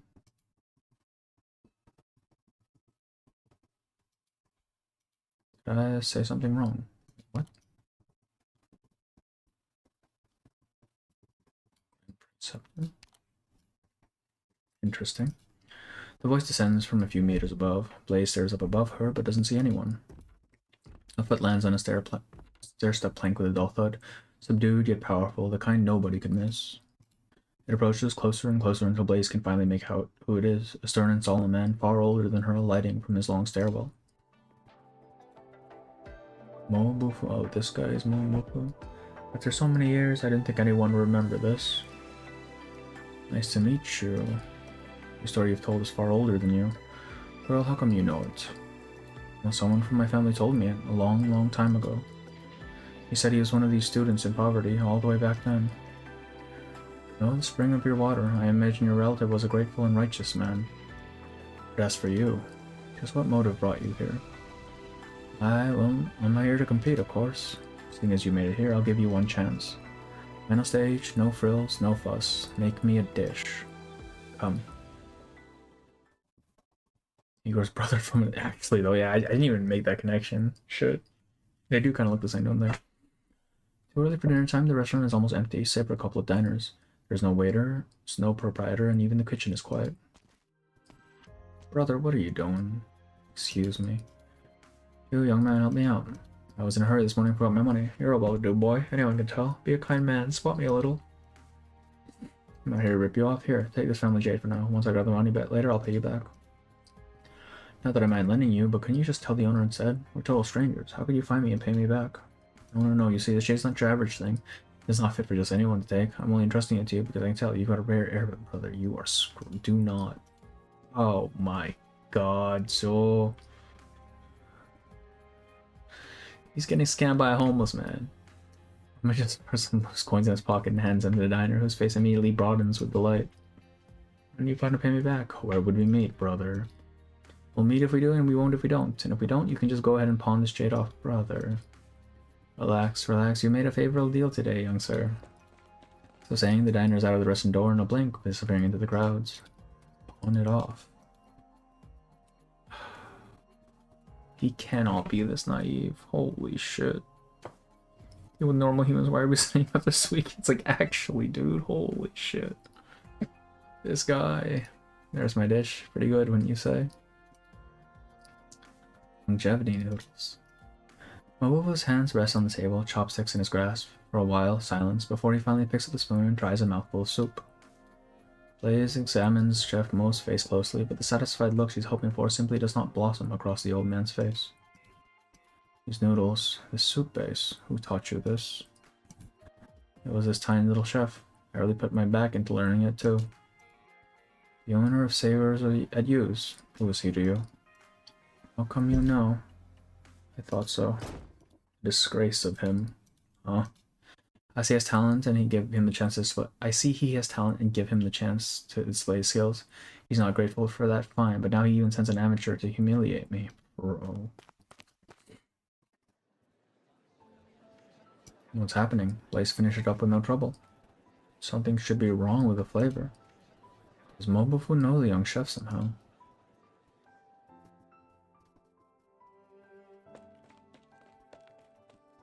Wait, okay, hold on. I'm sorry, I know you can probably tell I suck at cooking at a glance, but I didn't come so I could wreck your competition. I just have a question that only you can answer. I grew up in Victoria, see, and this relative of mine who lived far away in Yan would always send me these tangerine cakes. They were so sweet and tasty. I've been on the hunt ever since I came to Baijiao, but I still haven't found that flavor. I was thinking, since you're the best chef in all of Baijiao, maybe you would know. A single pastry. You thought it was worth entering this competition to meet me over a single pastry. I have tons of other questions still, but this is the only one I can solve on my own. This is the one clue, the one link I have to my family. The greatest taboo when making tangerine cakes is to blindly add sugar. That is to match the poorness of your craft and ingredients with sweetness. I don't know of anyone skilled enough to make tangerine cakes that are sweet and yet taste good on their own. You've asked your question, now go. Wait. A muffled sound from above interrupts the two. Blaze and Mobufu look up at the same time, but both of their faces get struck by something wet. Why is it leaking in here? No, this is oil. The moment she says it, the lamp suspended from the dome ignites in a blink, becoming a fireball. Get out of here. But her element is fire, she's fine. Alright, last section.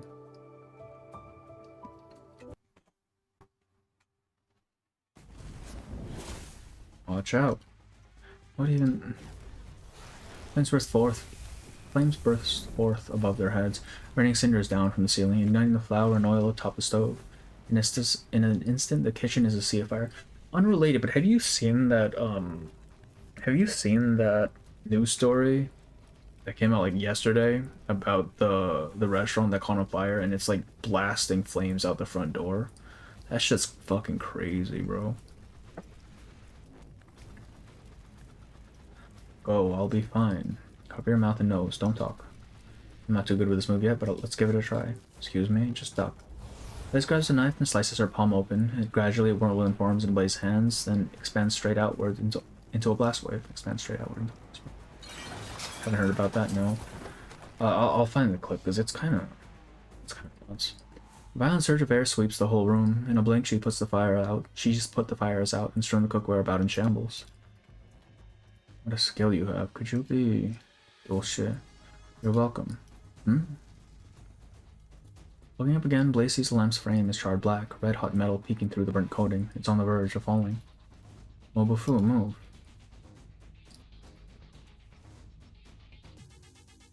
Bro, is it really freezing in this? Oh, I think.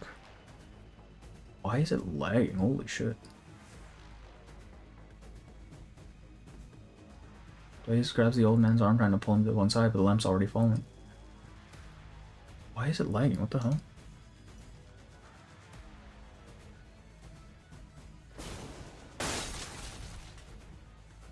Dude, apparently it's too fucking intensive for this. It's not even... the CPU's fine. What the hell, bro? Full dog shit program. With a stifled crack of thunder, the remains of the picture are roughly flung to one side and smashed hard against the wall. Oh my god.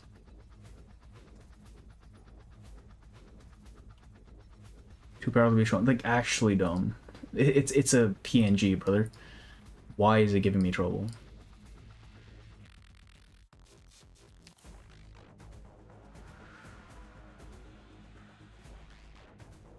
Not doing this.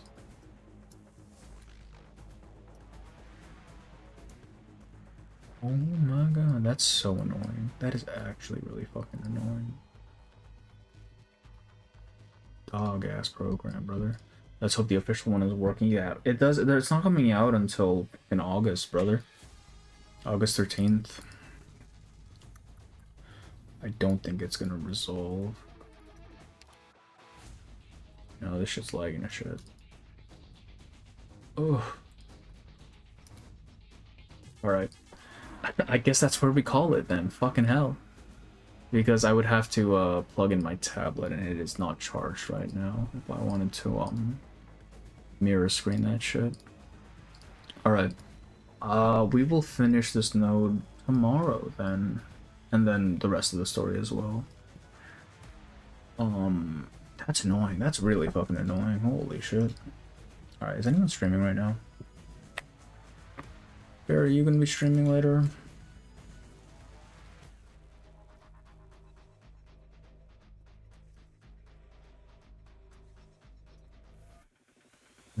Doesn't say. Alright, rip. Yeah, John Yostar sends his regards. Like, actually, this is the time. Alright, it's fine. It's fine. Yeah, we'll call it for the night. And we'll just finish it up tomorrow. We have to finish it up tomorrow because the patch goes away. Haven't set it up. Alright, that's fine. I mean, you're probably not gonna be streaming for another couple hours, right? Usually. So I'll just call it for that. And I'm gonna be going... I'd say I'm going to bed, but I'll probably be up in Discord for a little bit before that. Whatever, it's fine. It's fine. See you guys tomorrow. Thank you all for coming in. Sorry that the ending was so abrupt. Shit's bad. Alright, I will see you all tomorrow, alright? I'm gonna go to bed. Bye-bye. 4 or 5 hours.